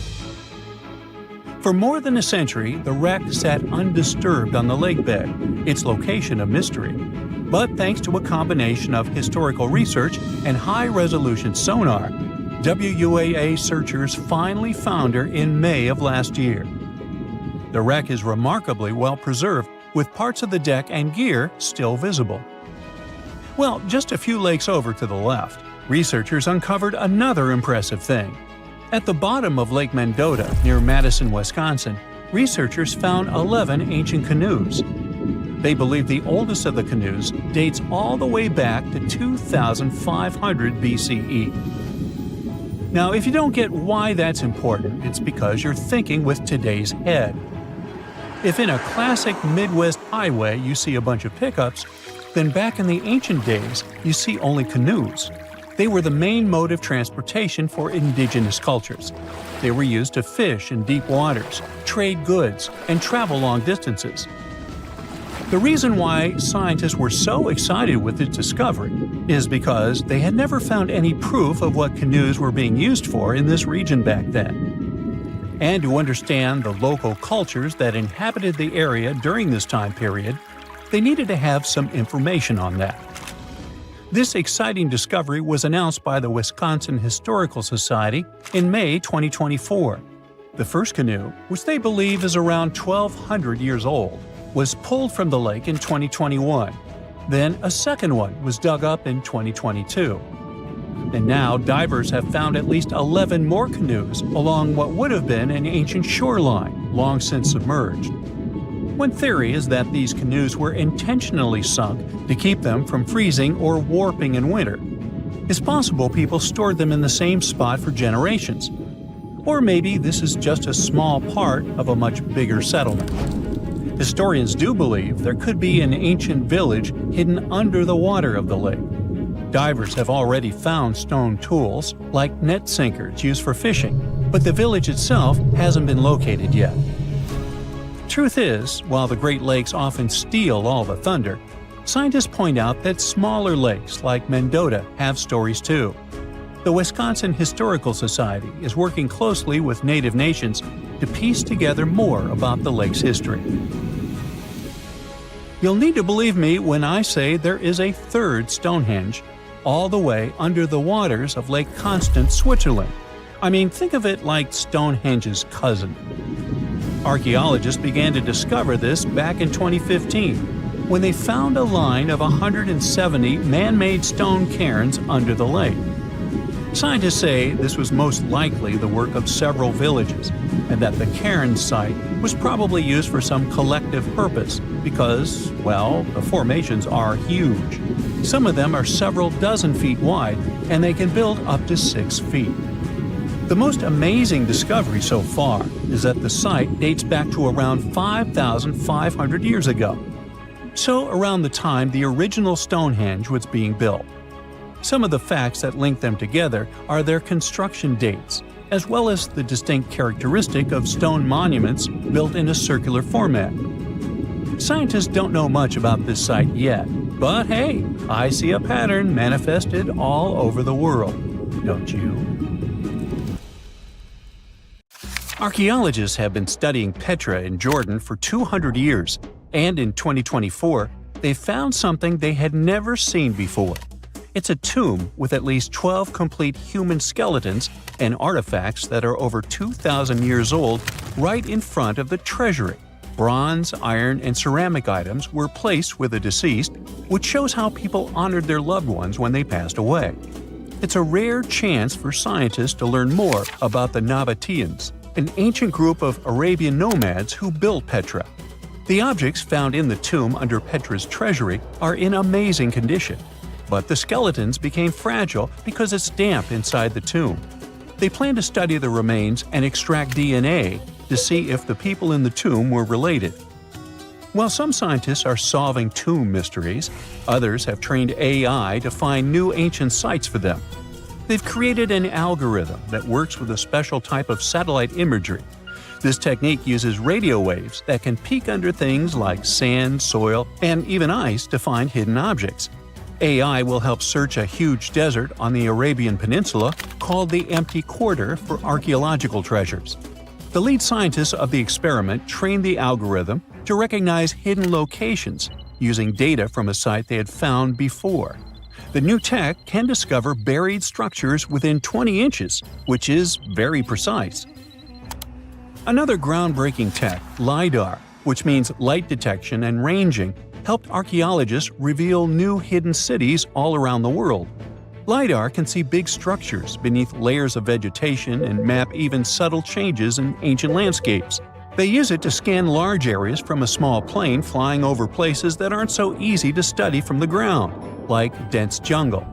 In 2024 alone, they found new Maya settlements in southern Mexico, gardens, roads, and rivers in Ecuador's Amazon rainforest, ancient ruins on the Pacific island of Tonga, and the remains of 2 medieval cities along the Silk Road route in Uzbekistan. Maybe some smart technology can also explain what Marge Simpson is doing on Earth in an ancient Egyptian tomb from 3,000 years ago. The drawing, featuring a woman with yellow-colored skin, a blue crown, and a green outfit, is alarmingly like the famous cartoon character. If you don't see a resemblance here, I hope you'll at least enjoy an amazingly well-preserved necklace with amethyst and agate beads. It's from another recent find from Egypt, an ancient tomb with 11 sealed burials near Luxor. Archaeologists also found 2 copper mirrors, one with a lotus-shaped handle and the second with a unique design of the deity of the sky, women, fertility, and love in ancient Egypt. The hair of the figurine was originally made from almost 4,000 mud beads. Another awesome find from 2024 is an ancient Greek shrine with intact burials, a sarcophagus, and plenty of gold inside. They think it was built before the year 300 before the Common Era. And the marble lions, also found inside, were made from the same marble as the Parthenon in Athens. Greece is so full of ancient treasures that the city of Thessaloniki will house around 300,000 of those artifacts in their new subway system. Meanwhile, archaeologists in France have found a monument unlike any other, and they can't figure out what it was used for. It's direct proof that people used to live here between the Neolithic and the early Iron Age periods. The coolest part is a monument made of 3 unique shapes that fit together like puzzle pieces. Some gravel found in the monument could mean there used to be a wooden fence called a palisade. People who built it probably used it for protection or decoration. The team studied the layers of soil around the monument to learn more about its origins. The only tools found so far were sharp flint stones, not the cartoon characters, which were used during the Neolithic period. The next step will be radiocarbon dating to figure out exactly how old the site is. Now, the oldest saddle ever found so far was found in the grave of a woman near the edge of the Taklamakan Desert in northwest China. This saddle is the oldest ever discovered. It was crafted from pieces of leather that were sewn together and stuffed with straw and animal hair to make it soft. Now, normally, things made from natural materials like this don't last very long because they rot or fall apart. But the Taklamakan Desert is so dry that it helped preserve the artifact. The herdswoman who used the saddle was buried in her full riding attire, so this proves that not only men used saddles and took part in herding and traveling. Now let's shift to Guatemala, where an ornate jade mask made by the ancient Maya people was waiting for centuries to be discovered. Scientists use radiocarbon dating to figure out the age of the mask. They believe the mask may represent a Maya storm deity, a powerful figure in their mythology. These kinds of masks were often made to honor Maya royalty, and they were placed in the tombs of kings and queens when they were buried. The king's tomb was also decorated with carvings made using tools crafted from volcanic obsidian. After 15 years of searching, scientists may have finally figured out where the altar stone of Stonehenge comes from. They compared the tiny minerals inside the altar stone with rocks from many places in Wales and England and ruled out lots of spots. Then they found the perfect match with a place in Scotland, more than 466 miles away from Stonehenge. This area might even be Orkney, a group of islands in the far northeast of Scotland where a lot was going on during the Neolithic period. The big question now is how ancient people moved such a massive stone so far. The altar stone is over 16 feet long and weighs more than 6 tons. The new theory is that they might have used boats to carry it across the coastline and rivers. Once it was close to Stonehenge, they theoretically dragged it across the land using wooden sleds, ropes, and a lot of teamwork. Meanwhile, in the north of France, an ancient home popped to the surface during the construction of a new house. It turned out to be a luxury urban house for the elite from the 2nd century of the Common Era. The inside of the house was destroyed by a fire, but under the destroyed layer, there are beautiful, real-size fresco paintings.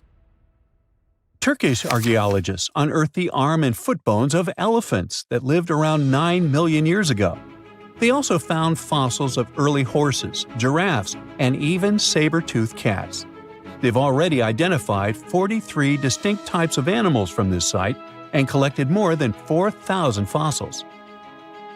One more cool find from Turkey is a 64,000-year-old workshop inside Incasia Cave. It looks like people used it for 24,000 years non-stop. There are some tools inside, like flakes and blades, which were made inside the workshop. In eastern Turkey, a farmer accidentally found a 1,000-square-foot mosaic from the late Roman or early Byzantine period just beneath the dirt. Experts say it's a one-of-a-kind thing from this region, and it's still in one piece after all this time. The pattern shows dozens of trees, plants, and animals that were found in ancient Turkey. There could be more treasures in the area, so they plan to keep digging. Our final stop will be in Sicily, where archaeologists uncovered a huge ancient thermal complex.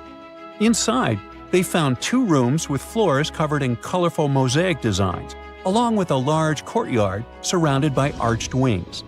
As they kept digging, they discovered more parts of the ancient city. They found new roads and the remains of a huge complex, along with stretches of old stone walls that were part of the city's fortifications. These discoveries are helping scientists imagine what the city might have looked like during ancient times. No one knows for sure whether the bathhouse was built by the Greeks or the Romans, since both civilizations lived in Sicily long ago.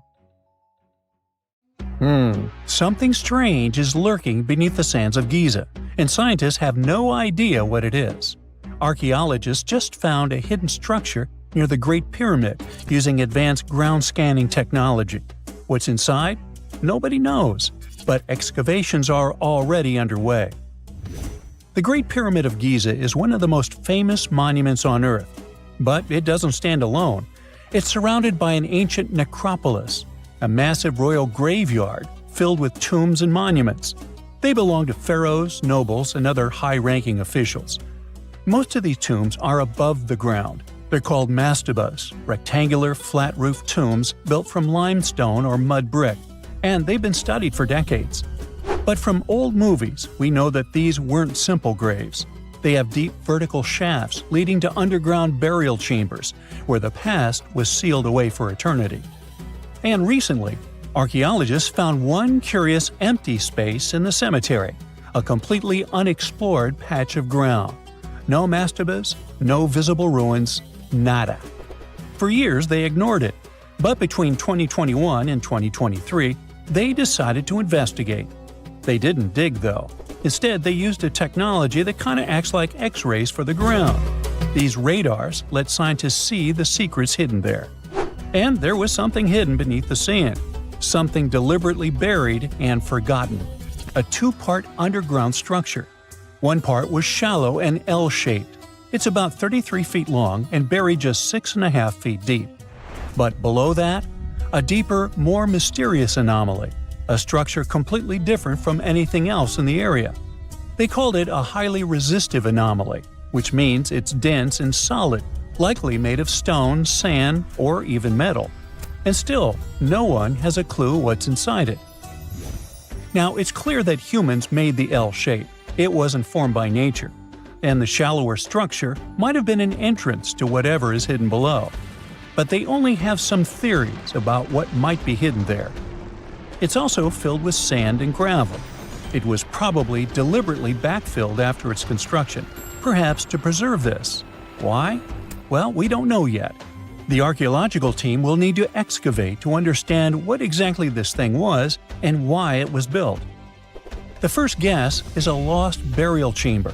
Many tombs in Giza have underground burial sites, but most have clear surface markers. This one, for some reason, has nothing. But it could be one of them. The second guess is an ancient offering chapel.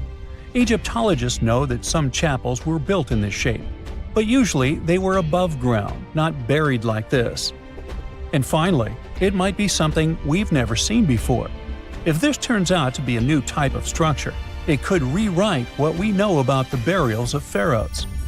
The only way to know for sure is to dig it up, and that's exactly what's happening right now. Excavations are already underway. Archaeologists are racing against time to uncover the truth. But there's a real danger there too. Giza's fragile ancient structures need to be handled carefully. Otherwise, they could be damaged beyond repair. So all we can do is wait for the truth. Now, these tombs always held fascinating mysteries. Unfortunately, we'll never learn tons of these mysteries because of some relentless tomb robbers. Egyptian tombs were built to guard the bodies for eternity. But that absolutely didn't stop people from breaking in and stealing everything valuable inside. They've been bothering these ancient sites for thousands of years, starting way back in Pharaoh's times. Many of the most famous tombs, including those in Giza, Saqqara, and the Valley of the Kings, were looted. It was a common practice in ancient Egypt. And they were serious about this whole thing. They dug secret tunnels to bypass traps and walls, bribed or threatened tomb workers to get inside knowledge, cracked open sarcophagi to grab gold, jewelry, and artifacts.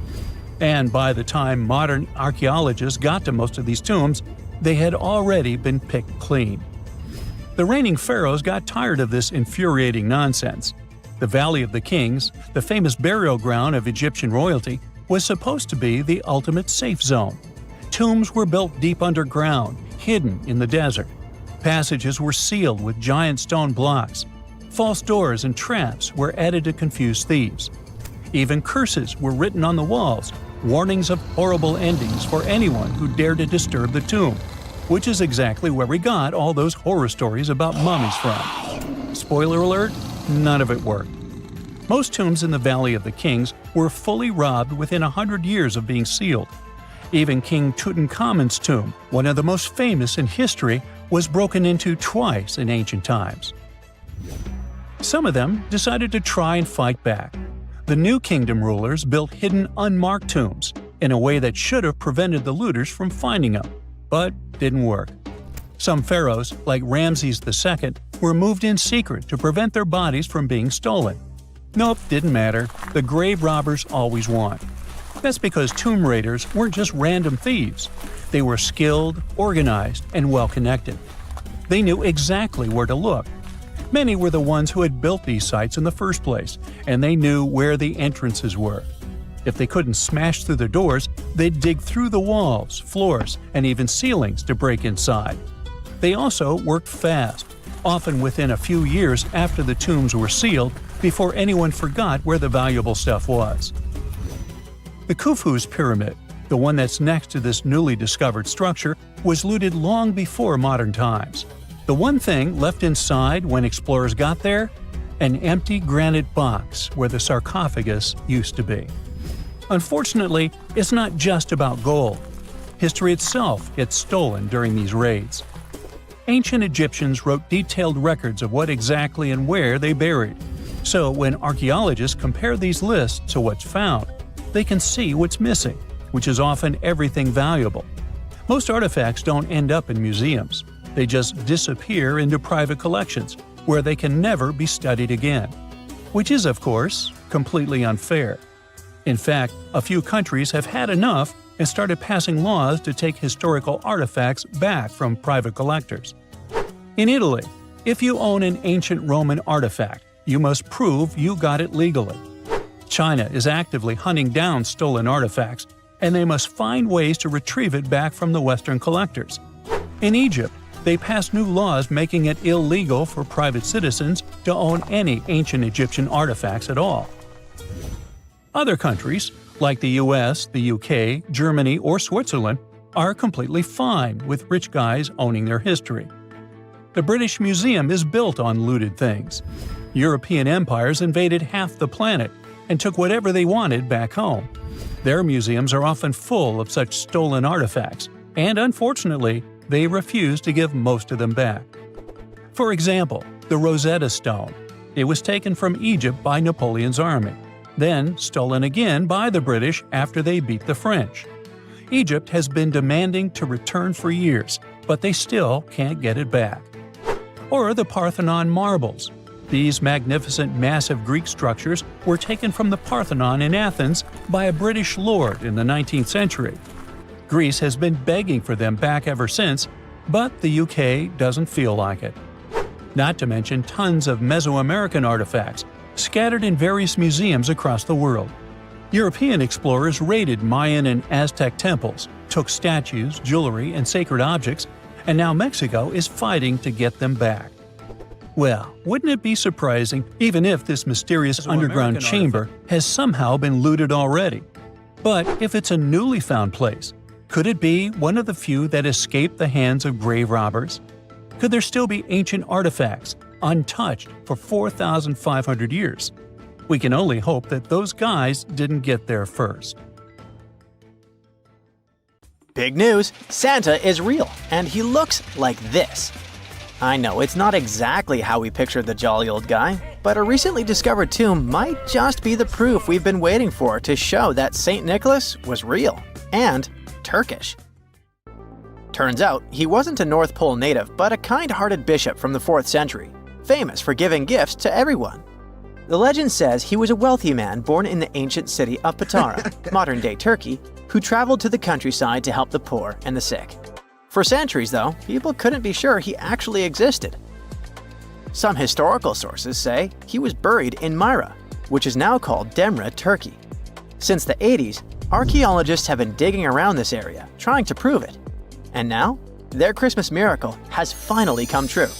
After digging 6 feet deep in an annex of St. Nicholas's Church, they uncovered a mysterious limestone tomb, about 2 meters long. While they're pretty sure this is St. Nick's final resting place, they're still searching for an inscription to confirm its exact age. Now, if we're talking about the fictional Santa Claus, legend says his home is in Lapland, Finland. Back in 2018, archaeologists made an interesting discovery that could finally prove that Santa was real. They were digging at a site called Tiny Aro when they stumbled upon about 200 burial pits. But when they looked inside, there was definitely no sign of Santa.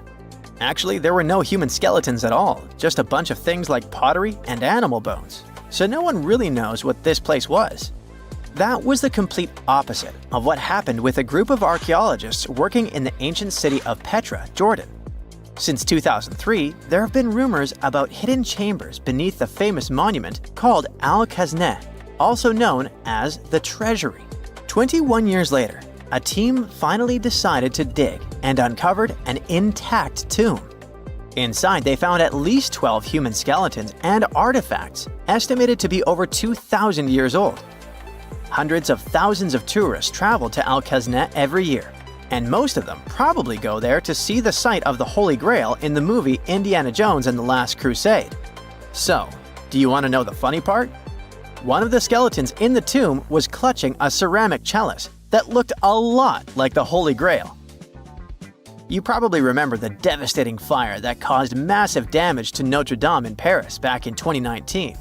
Because of that, the building, originally built between the 12th and 13th centuries, had to be restructured. But archaeologists saw it as a golden opportunity to dig into the site and uncover its hidden secrets. The team was only allowed to dig about 16 inches beneath the floor, but that was enough. As soon as they removed the floor tiles and cleared away a thin layer of dirt, they spotted the top of a lead coffin. Then, they found some limestone sculptures, including life-sized heads and torsos. Altogether, they uncovered over 1,000 fragments of different works of art. Ancient statues have been found in the most random places, including a sewer. In July 2024, Bulgarian archaeologists were checking a Roman sewer in the ancient city of Heraclea Sintica when they found a nearly 7-foot-tall marble statue of Hermes, the Greek messenger deity. This town was completely devastated and abandoned after 2 earthquakes, one in the year 388 and the other in the year 425. But somehow, it didn't destroy this statue. In fact, its head was found in surprisingly good condition. Finding ancient artwork is definitely fascinating, but imagine stumbling upon an entire hidden city in the Amazon rainforest. Using high-tech lasers, researchers uncovered a lost civilization with thousands of structures and a whole network of roads, canals, and houses, all buried beneath the dense jungle. This city was built around 2,500 years ago, in an area located in the shadow of a volcano, which, by the way, could have erupted and destroyed this civilization at some point. It's hard to say exactly how many people live there, but experts estimate they stayed up there for about 1,000 years. This discovery proves ancient people also had huge organized cities in the middle of the Amazon. A similar thing happened in Campeche in southern Mexico. An archaeologist was doing some research on the internet when he accidentally discovered a hidden Maya city. This area, now called Valeriana, was huge, about the size of Edinburgh, the capital of Scotland. It had pyramids, sports fields, amphitheaters, and paths connecting different districts. Thanks to satellite images, archaeologists uncovered an entire unknown civilization from the Bronze Age. They were checking out aerial images when they discovered 100 prehistoric settlements in the Pannonian Plain, a region that includes parts of what's now Serbia and Hungary. The people who lived there are now known as the Titsa Site Group, and it looks like they were a pretty well-organized society, skilled at growing food, hunting, and fishing. Google Earth helped a team to uncover a mysterious set of 400 ancient gates in Saudi Arabia. These gates, scattered across the desert, are thought to be from thousands of years ago. They're made of stone and arranged in weird formations that have left archaeologists scratching their heads. I mean, they don't look like they were meant for funerals, and they don't seem like structures where people lived. So, we still have no idea what they are. Technology is really changing archaeology. Thanks to artificial intelligence and, well, a $1 million prize, we've finally been able to decipher part of an unreadable and super damaged ancient scroll. The Herculaneum scrolls were discovered by workers digging up the ancient town of Herculaneum near Pompeii in 1752. But their condition was so bad that, for years, they were considered indecipherable. Thankfully, AI has helped unveil their secrets. Based on the studies so far, experts believe that one of these scrolls was written by a philosopher who valued pleasures, like music and food, above all else. No doubt, Stonehenge in England is one of the most mysterious places on Earth. Some theories even suggest it was built by extraterrestrials. After more than a century of research, archaeologists are still figuring out how it came together. See that big altar in the middle? Turns out it came all the way from Scotland. And that's pretty wild, considering this massive sandstone block weighs over 6 tons, and the people who built Stonehenge more than 4,000 years ago didn't have the luxury of wheels or modern tools. We can find some pretty amazing stuff in the oceans too. In 2013, a mysterious shipwreck was found about 20 feet underwater off the coast of Kenya. At the time, no one knew where it came from, but now, researchers are pretty sure this could be a ship from Vasco da Gama's fleet. You know, the famous Portuguese navigator, best known for being the first to sail from Europe to India by rounding Africa's Cape of Good Hope. If it's confirmed, this shipwreck could be one of the earliest European shipwrecks in the Indian Ocean.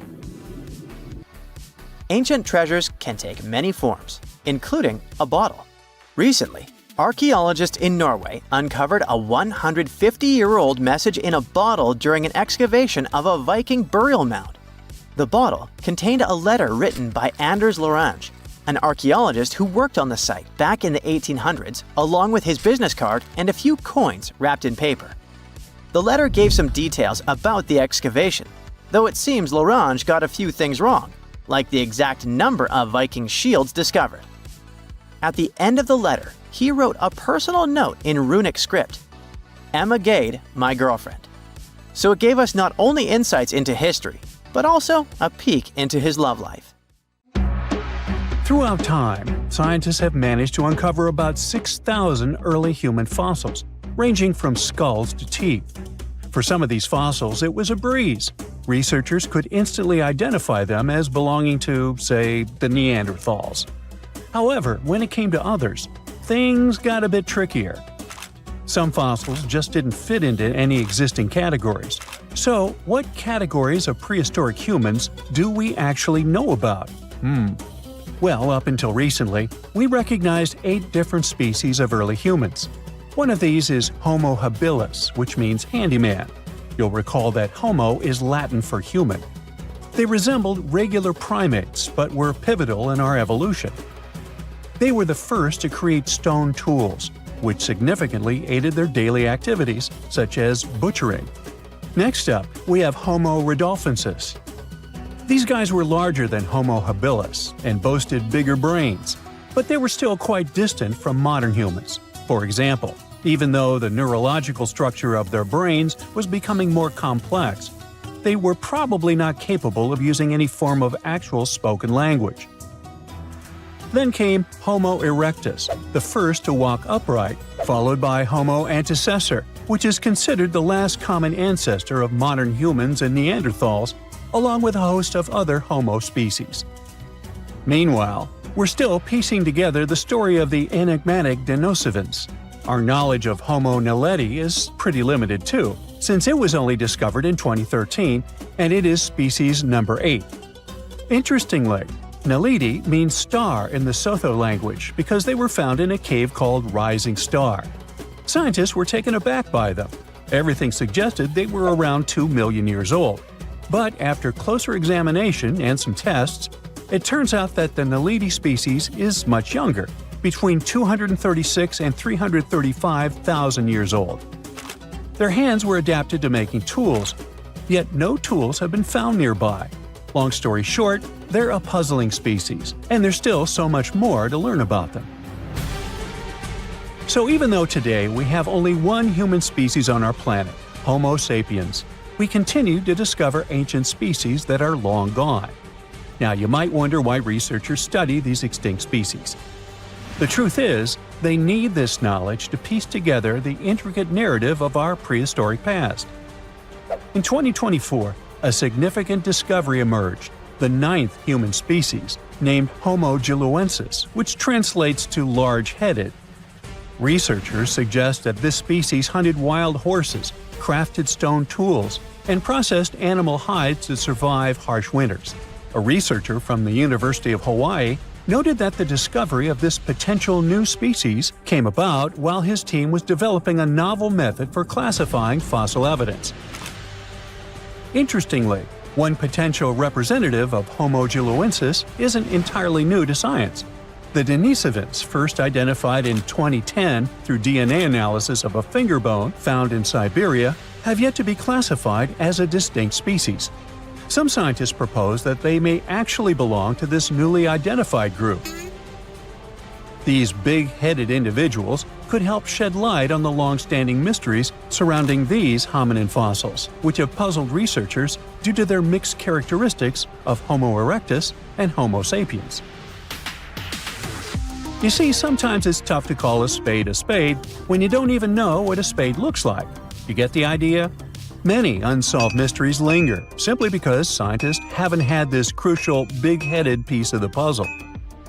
So theoretically, we modern humans could also be considered a bit of Homo giluensis. You don't believe me? Well, watch this. We need to consider two key facts for this equation. First, there are the Denisovans, a group we might refer to as Homo giluensis from a scientific perspective. Yeah, this is just a theory proposed by some researchers, but let's roll with it for now and pretend it's a fact. Second, it's important to know that the Denisovans interbred with the ancestors of modern-day Melanesians. These folks inhabit areas ranging from New Guinea to the Fiji Islands and carry between 4 and 6% Denisovan DNA. Now, you might not personally have those genes, unless you've been tested, of course, but the key takeaway here is that there are modern humans today who share genetic links with the Denisovans, or Homo giluensis, or big heads if you prefer. Now, that all sounds pretty plausible. Let's unpack step by step how it happened. Researchers have uncovered this type of ancient human, known as the Denisovans, based on skeletal remains found in Siberia. These ancient humans coexisted and interbred with modern humans, adding yet another layer to our understanding of human evolution. Named after the Siberian caves where their fossils were discovered, the Denisovans are believed to have roamed widely across Eurasia. Evidence indicates that the Denisovans lived alongside Neanderthals and interacted with early Homo sapiens, possibly around 50,000 years ago. A team of scientists successfully sequenced a complete genome from these ancient hominins using nuclear DNA extracted from a finger bone. This discovery reveals that at least 4 distinct human groups existed during the time when anatomically modern humans began migrating out of Africa. Alongside modern humans and Neanderthals, we now have to consider the Denisovans and another small human species from Indonesia, often referred to as the Hobbit, when discussing our evolutionary history. One intriguing question that arises is why Denisovan genes are predominantly found in modern Melanesians, yet absent from other Eurasian populations. Remember that 4 to 6%? One hypothesis suggests that interactions between the Denisovans and early modern humans were limited and brief, especially as humans migrated throughout Southeast Asia into Melanesia. Scientists speculate that only a small number of the Denisovans may have interbred with a larger group of modern humans. This could explain how the Denisovan genes made their way into the gene pool despite the likelihood of infrequent encounters. Anyway, the more scientists dig into our past, the more fascinating things they uncover about our ancestors. Take Neanderthals, for example. Did you know these guys were responsible for creating the very first piece of art ever? I had no idea. But a 2018 study of ancient cave art in Spain revealed what are now considered the oldest known artistic creations. We used to think Neanderthals lacked the cognitive skills needed for art, but it turns out they were actual art pioneers. Not only did they create art, but they also seem to have invented hashtags thousands of years before Chris Messina did it in 2007. Right, I'm kidding, but you'll soon get why I mention hashtags. The artworks found in several caves in Spain include simple hand stencils, a ladder-like drawing, and various other markings. Until recently, these prehistoric pieces were believed to have been made by early humans. But new testing methods suggest they're much older than we thought. Above all, the earliest recognized Neanderthal artwork, which looks like a hashtag, was discovered in Gibraltar back in 2014. To determine the age of these artworks, scientists employed advanced dating techniques using eHarmony and Match.com. Oops, wait a minute, wrong dating techniques. They actually used uranium and thorium radioisotopes instead of the traditional carbon dating. Once the necessary tests were completed, they confirmed the art was approximately 65,000 years old, 15,000 years older than the previously oldest known art from Indonesia. At that time, the only species around were Neanderthals, so it's safe to say they were behind these creations. Modern humans didn't arrive in Spain until about 20,000 years later. Hey, it was a long commute. That rules them out as the hashtag creators. The hand stencil was likely created intentionally, with the artist preparing the pigment and applying it over their hand. Plus, the caves also contain a collection of painted seashells that are an astonishing 115,000 years old. Some of these shells have been drilled, suggesting they might have been used as jewelry. Some specialists argue that the fact Neanderthals created art hints that they might have also had some form of spoken language. So maybe it's time we fully embrace Neanderthals as part of our lineage. They're humans too, just a different branch of our family tree. While these findings are intriguing, some experts remain skeptical about the new dating methods, claiming they're not entirely convinced. Hey, what do you think? Share your thoughts in the comments. Back in December 2012, a lot of people were freaking out over the idea that the world might end in some catastrophic event. And it was all thanks to the famous Maya calendar. This ancient way of tracking time had been the subject of endless speculation. But one of its biggest mysteries was definitely an 819-day count found in some versions of the calendar. No one could explain why it was there or how it worked, until recently, when a group of researchers from Cambridge might have finally cracked the code. First things first, how does the Maya calendar work? So the system the Maya civilization used to track days was based on something we now call the calendar round. Think of it like 3 interlocking gears. These are 3 cycles working together. The first is a 365-day solar year, known as Hab. The second is a cycle of 20 names. And the third is a cycle of 13 numbers, which forms a 260-day sacred calendar, called Solkeen. Just like we'd say something like December 25th, 2025, they named their days based on how these 3 cycles lined up. For example, here we have the day 3 Manik and the 14th of the month Hop. It takes 52 years for the 3 cycles to align in the same way again. After that, the days start repeating. But this is where things start to get more complicated and mysterious. On some Mayan monuments, we have also found enigmatic inscriptions pointing to the existence of another cycle, the 819-day count. There are about 20 examples of these inscriptions, mostly found in places like Palenque and Yaxchilan in Mexico. So it didn't seem random at all, and this calendar must have been hiding a big secret. Early research showed that the 819-day cycle was represented by one of 4 colors and the cardinal directions associated with them. Black was tied to the west, red to the east, white to the north, and yellow to the south. Researchers also discovered that this period of time could be broken down into 3 smaller cycles: one of 9 days, one of 7 days, and one of 13 days. Multiply them together, and you'd get 819 days.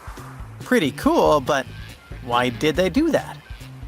This color scheme and the 3 cycles seemed like a basic level of interpretation, and experts were pretty sure its real purpose was still hidden from us. Another thing researchers noticed is that this strange count of days was mostly shown using a Y glyph followed by a number. But in some cases, they also added a glyph representing Kawil. This was a powerful Maya deity often associated with creation and lightning. He was usually symbolized by a torch coming out of his forehead, representing the spark of life. But in the 90s, a study suggested that when Kawil's inscription showed smoke and fire coming from his forehead, it could actually represent the planets Jupiter or Saturn, or maybe even both. Wait, that means that the 819 days count could be linked to both planets in some way. From there, research focused on figuring out what that link might be. The first conclusion is that this calendar might have helped the Maya track the movements of those planets in some way. Then they started noticing something interesting. These cycles could be specifically tied to the synodic periods of Jupiter and Saturn.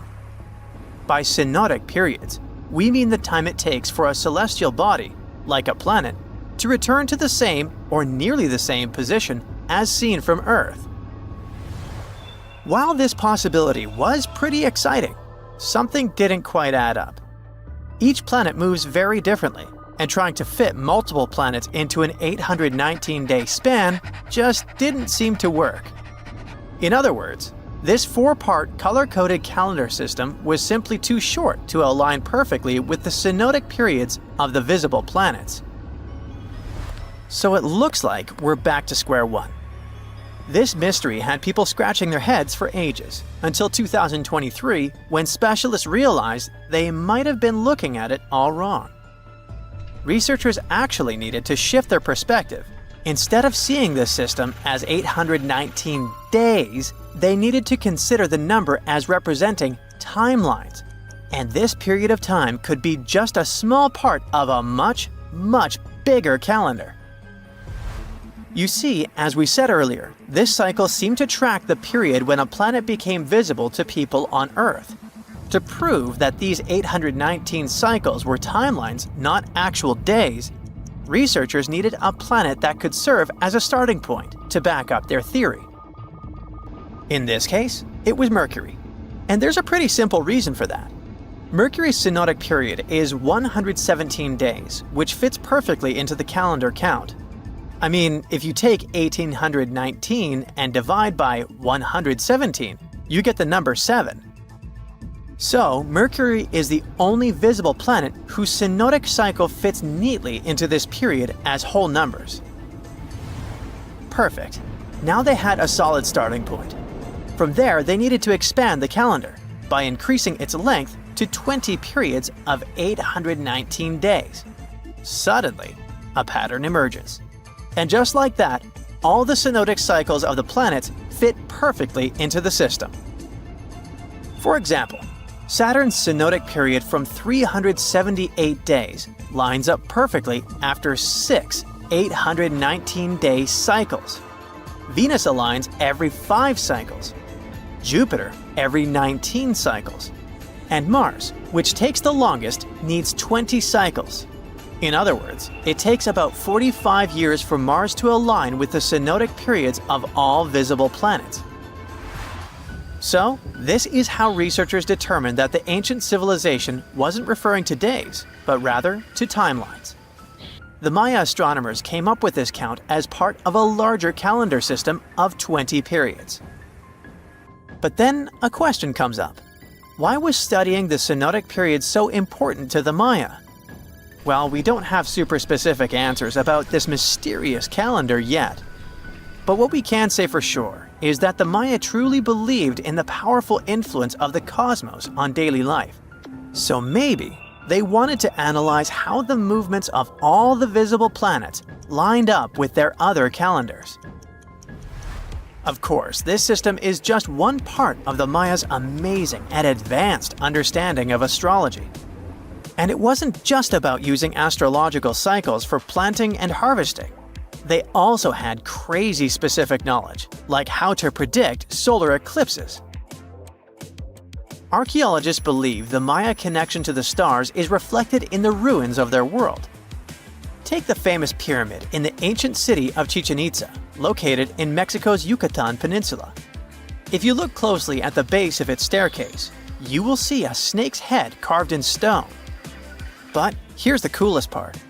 During the spring and fall equinoxes, when day and night are exactly the same length, the sun casts sharp, triangular shadows on the staircase. It creates the illusion of a snake slithering down the steps. Another example of how they use their knowledge of astronomy in their temples is in Tikal, Guatemala. Built around year 1 of the Common Era, this pyramid is considered one of the Maya's earliest astronomical complexes. And its alignment and orientation allowed them to track and calculate solstices and equinoxes with incredible precision. The Maya were skilled skywatchers. Just like we have modern-day high-tech observatories with round domes, they had something similar. Meet El Caracol. The name means snail in Spanish and refers to the spiral staircase inside the tower. Built around 906 Common Era, it was the perfect place to observe all the changes in the sky and track the movements of the sun, moon, planets, and stars. Unlike us today, with our telescopes, satellites, and advanced tools, the Maya relied entirely on naked eye observation, and that makes their achievements even more incredible. We all know some iconic symbols. The Statue of Liberty screams USA. The Eiffel Tower represents Paris. And this mask? Undoubtedly, it's Tutankhamun's, right? Sometimes it feels like historians have squeezed every last drop out of the King Tut story. But guess what?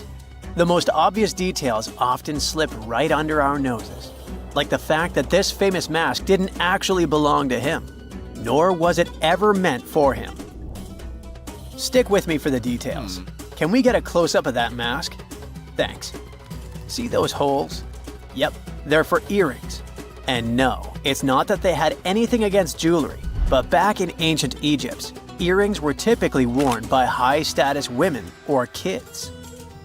Now, if you know your history, you might say, but Tut was a boy king, wasn't he? You're spot on. He began his reign at just 9 years old. Sadly, that didn't last long as he passed away at a very young age.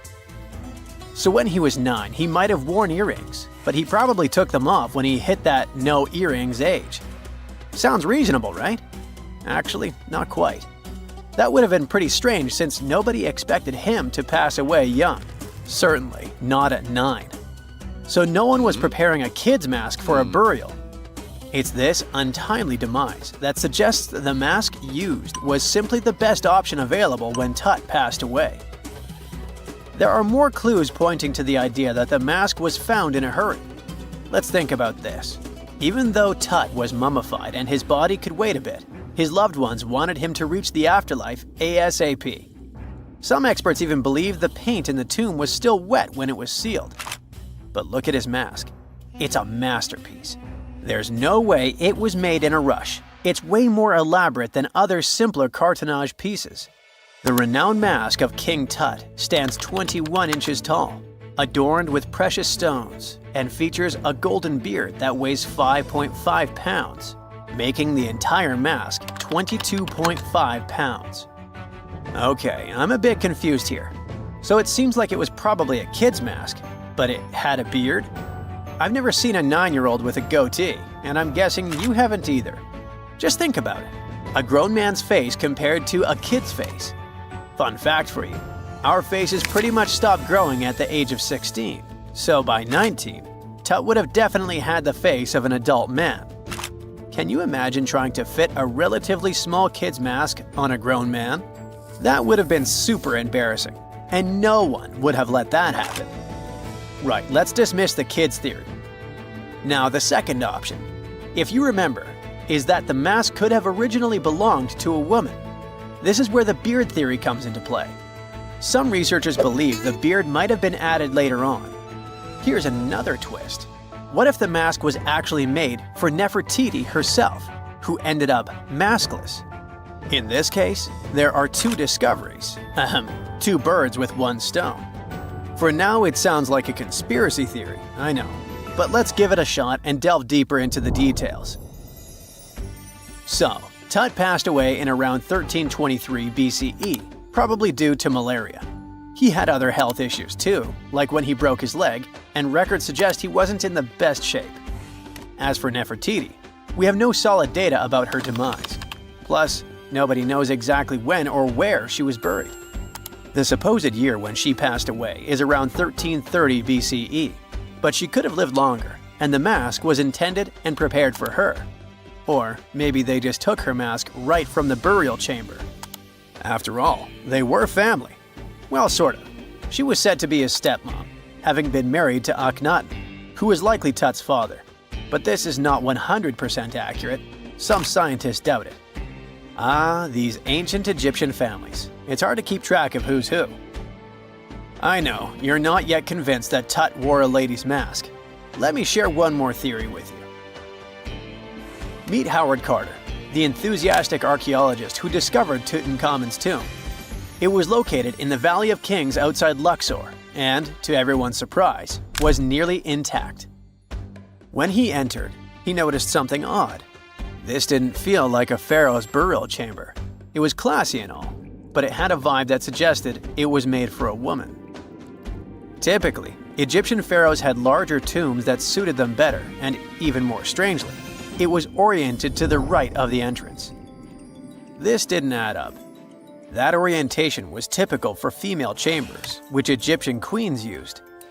Another red flag was that the chamber appeared to have been built in stages, and all the artifacts, around 2,000 of them, seemed hastily placed there. Even more curious, they looked like they were meant for other royals. Carter discovered this burial site in 1922, but it remained a mystery as to why it was so bizarre. Almost a century later, Nicholas Reeves thought he may have solved the puzzle. He claimed that King Tut might not have been the original resident of the tomb. Instead, he suggested that the undisturbed resting place of the legendary Queen Nefertiti could be hidden behind the walls of the boy king's burial chamber.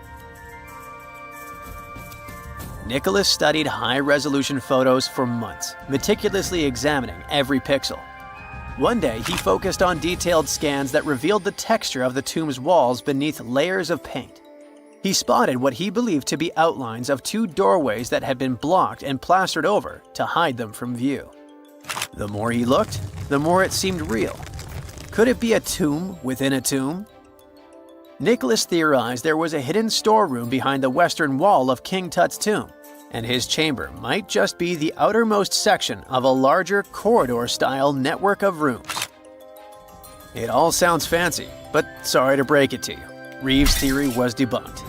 To find out if he was onto something, experts had to use ground-penetrating radar to see the unseen. Reeves' idea was that if there were gaps, it could indicate the presence of additional rooms. And at first, in 2015, one expert even thought he had found a hidden room. But the glory didn't last for long. A year later, after double-checking, it turned out there were no hidden doorways. By the way, Nefertiti isn't the only legendary woman from Egypt whose burial site remains a captivating mystery. There's a cool legend about Cleopatra that you might enjoy. It's said that she once declared, "No man will ever find my tomb." Kind of fitting, right? After all, the person who's come closest to uncovering her final resting place is a woman. Fast forward a few millennia after she passed away, and while no man has located it, archaeologist Kathleen Martinez believes she might have cracked the code. She's been on the quest for Cleopatra VII's tomb for nearly 20 years and recently discovered a bust that she thinks represents the famous queen. However, not everyone is on board with her claim. Some experts argue that the bust doesn't resemble Cleopatra at all. Alongside this intriguing marble statue, Martinez's team also unearthed 337 coins, some of which, less controversially, feature Cleopatra's likeness. But the real part is that it's still not officially confirmed. There's no doubt about the existence of the small bust. It's carved from white marble, fits in one hand, and shows a woman wearing a royal crown, according to a translated statement from the Egyptian Ministry of Tourism and Antiquities. The big question, though, is who it actually depicts. While Martinez insists this statue is a representation of Queen Cleopatra VII, many other archaeologists argue that the facial features don't match, suggesting it likely belongs to a princess instead. Sorry, I can't resist the temptation of breaking the magic for a moment. Some folks believe that the whole idea of "no man will find my tomb" is misunderstood. Even if she did say it, what she probably meant was "no living soul," and it wasn't about gender at all. It can as well be just a beautiful legend. Toodaloo!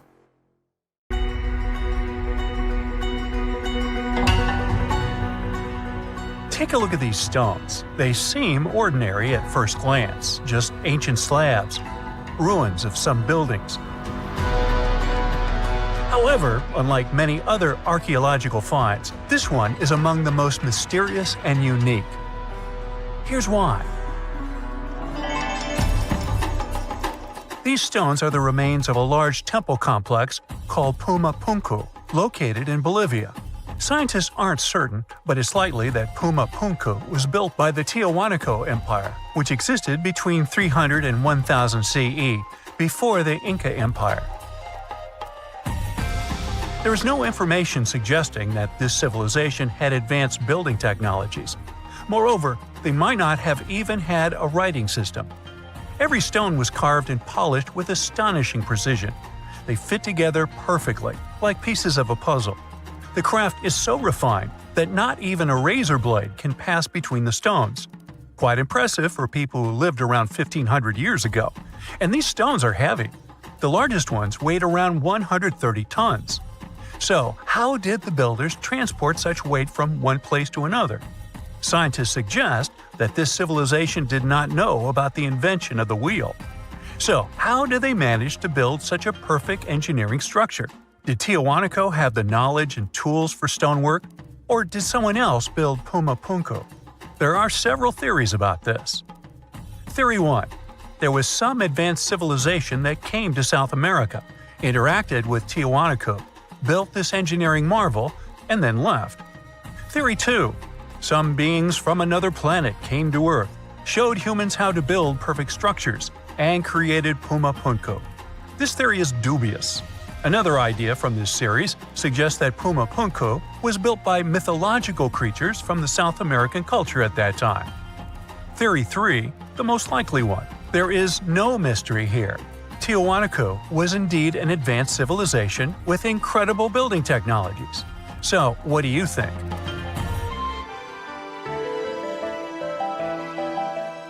Okay, we've seen some pretty rectangular stones used for building a temple. How about perfectly round stones for studying the starry sky? Or for some other purpose, it doesn't matter. So, welcome to Costa Rica. In the south of this country lies the so-called decaspheres. These are large, heavy, round stones created in the pre-Columbian era, around 600 CE. Now, each stone is made from a unique type of rock formed from cooled magma. In other words, someone waited for a volcanic eruption to end and for all the magma to cool, and then took all this material and carved these spheres from it. But how did they achieve such a perfect shape? Scientists suggest that people used small stones to grind and carve the cooled magma. Some specialists think that the stones were made for navigation. They could have indicated the way to certain places. Another theory claims that the deca squares were used for astronomy. No one knows for sure. We may never get the answer to this question because the people who knew the secret of the stones disappeared after the Spanish expansion.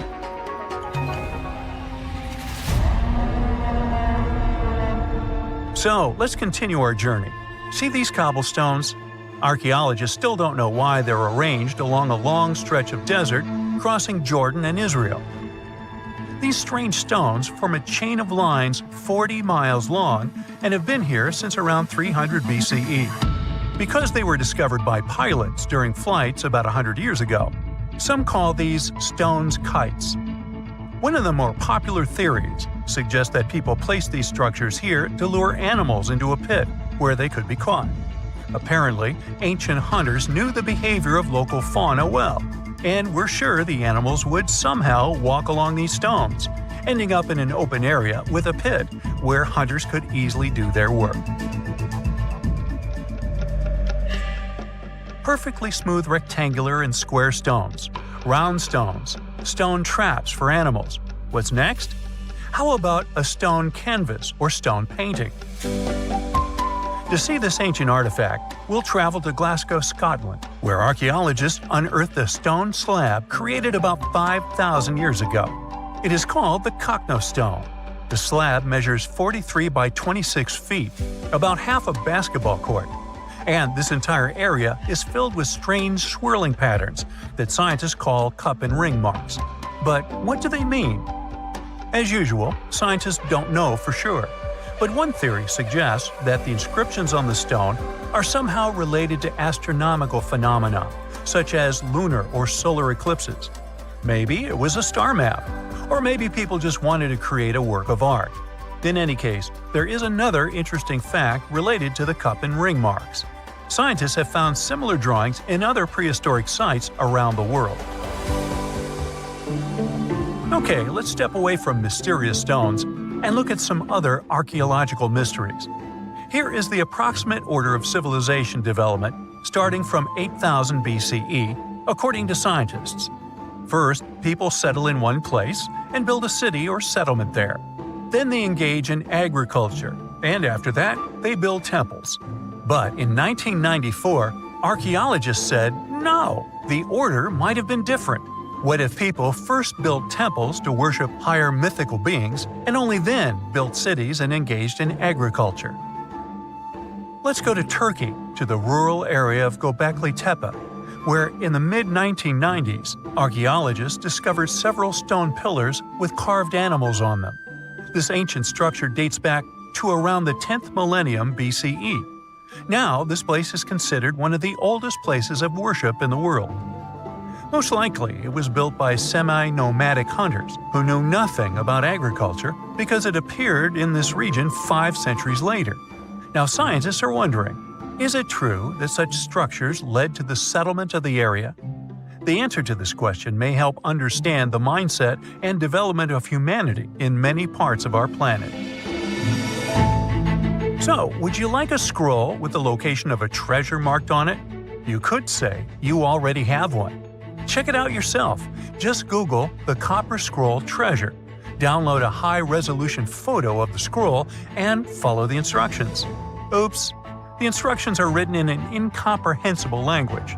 Scientists have been trying to decipher this message since the scroll was discovered in 1952 in Qumran, and the answer is still not found.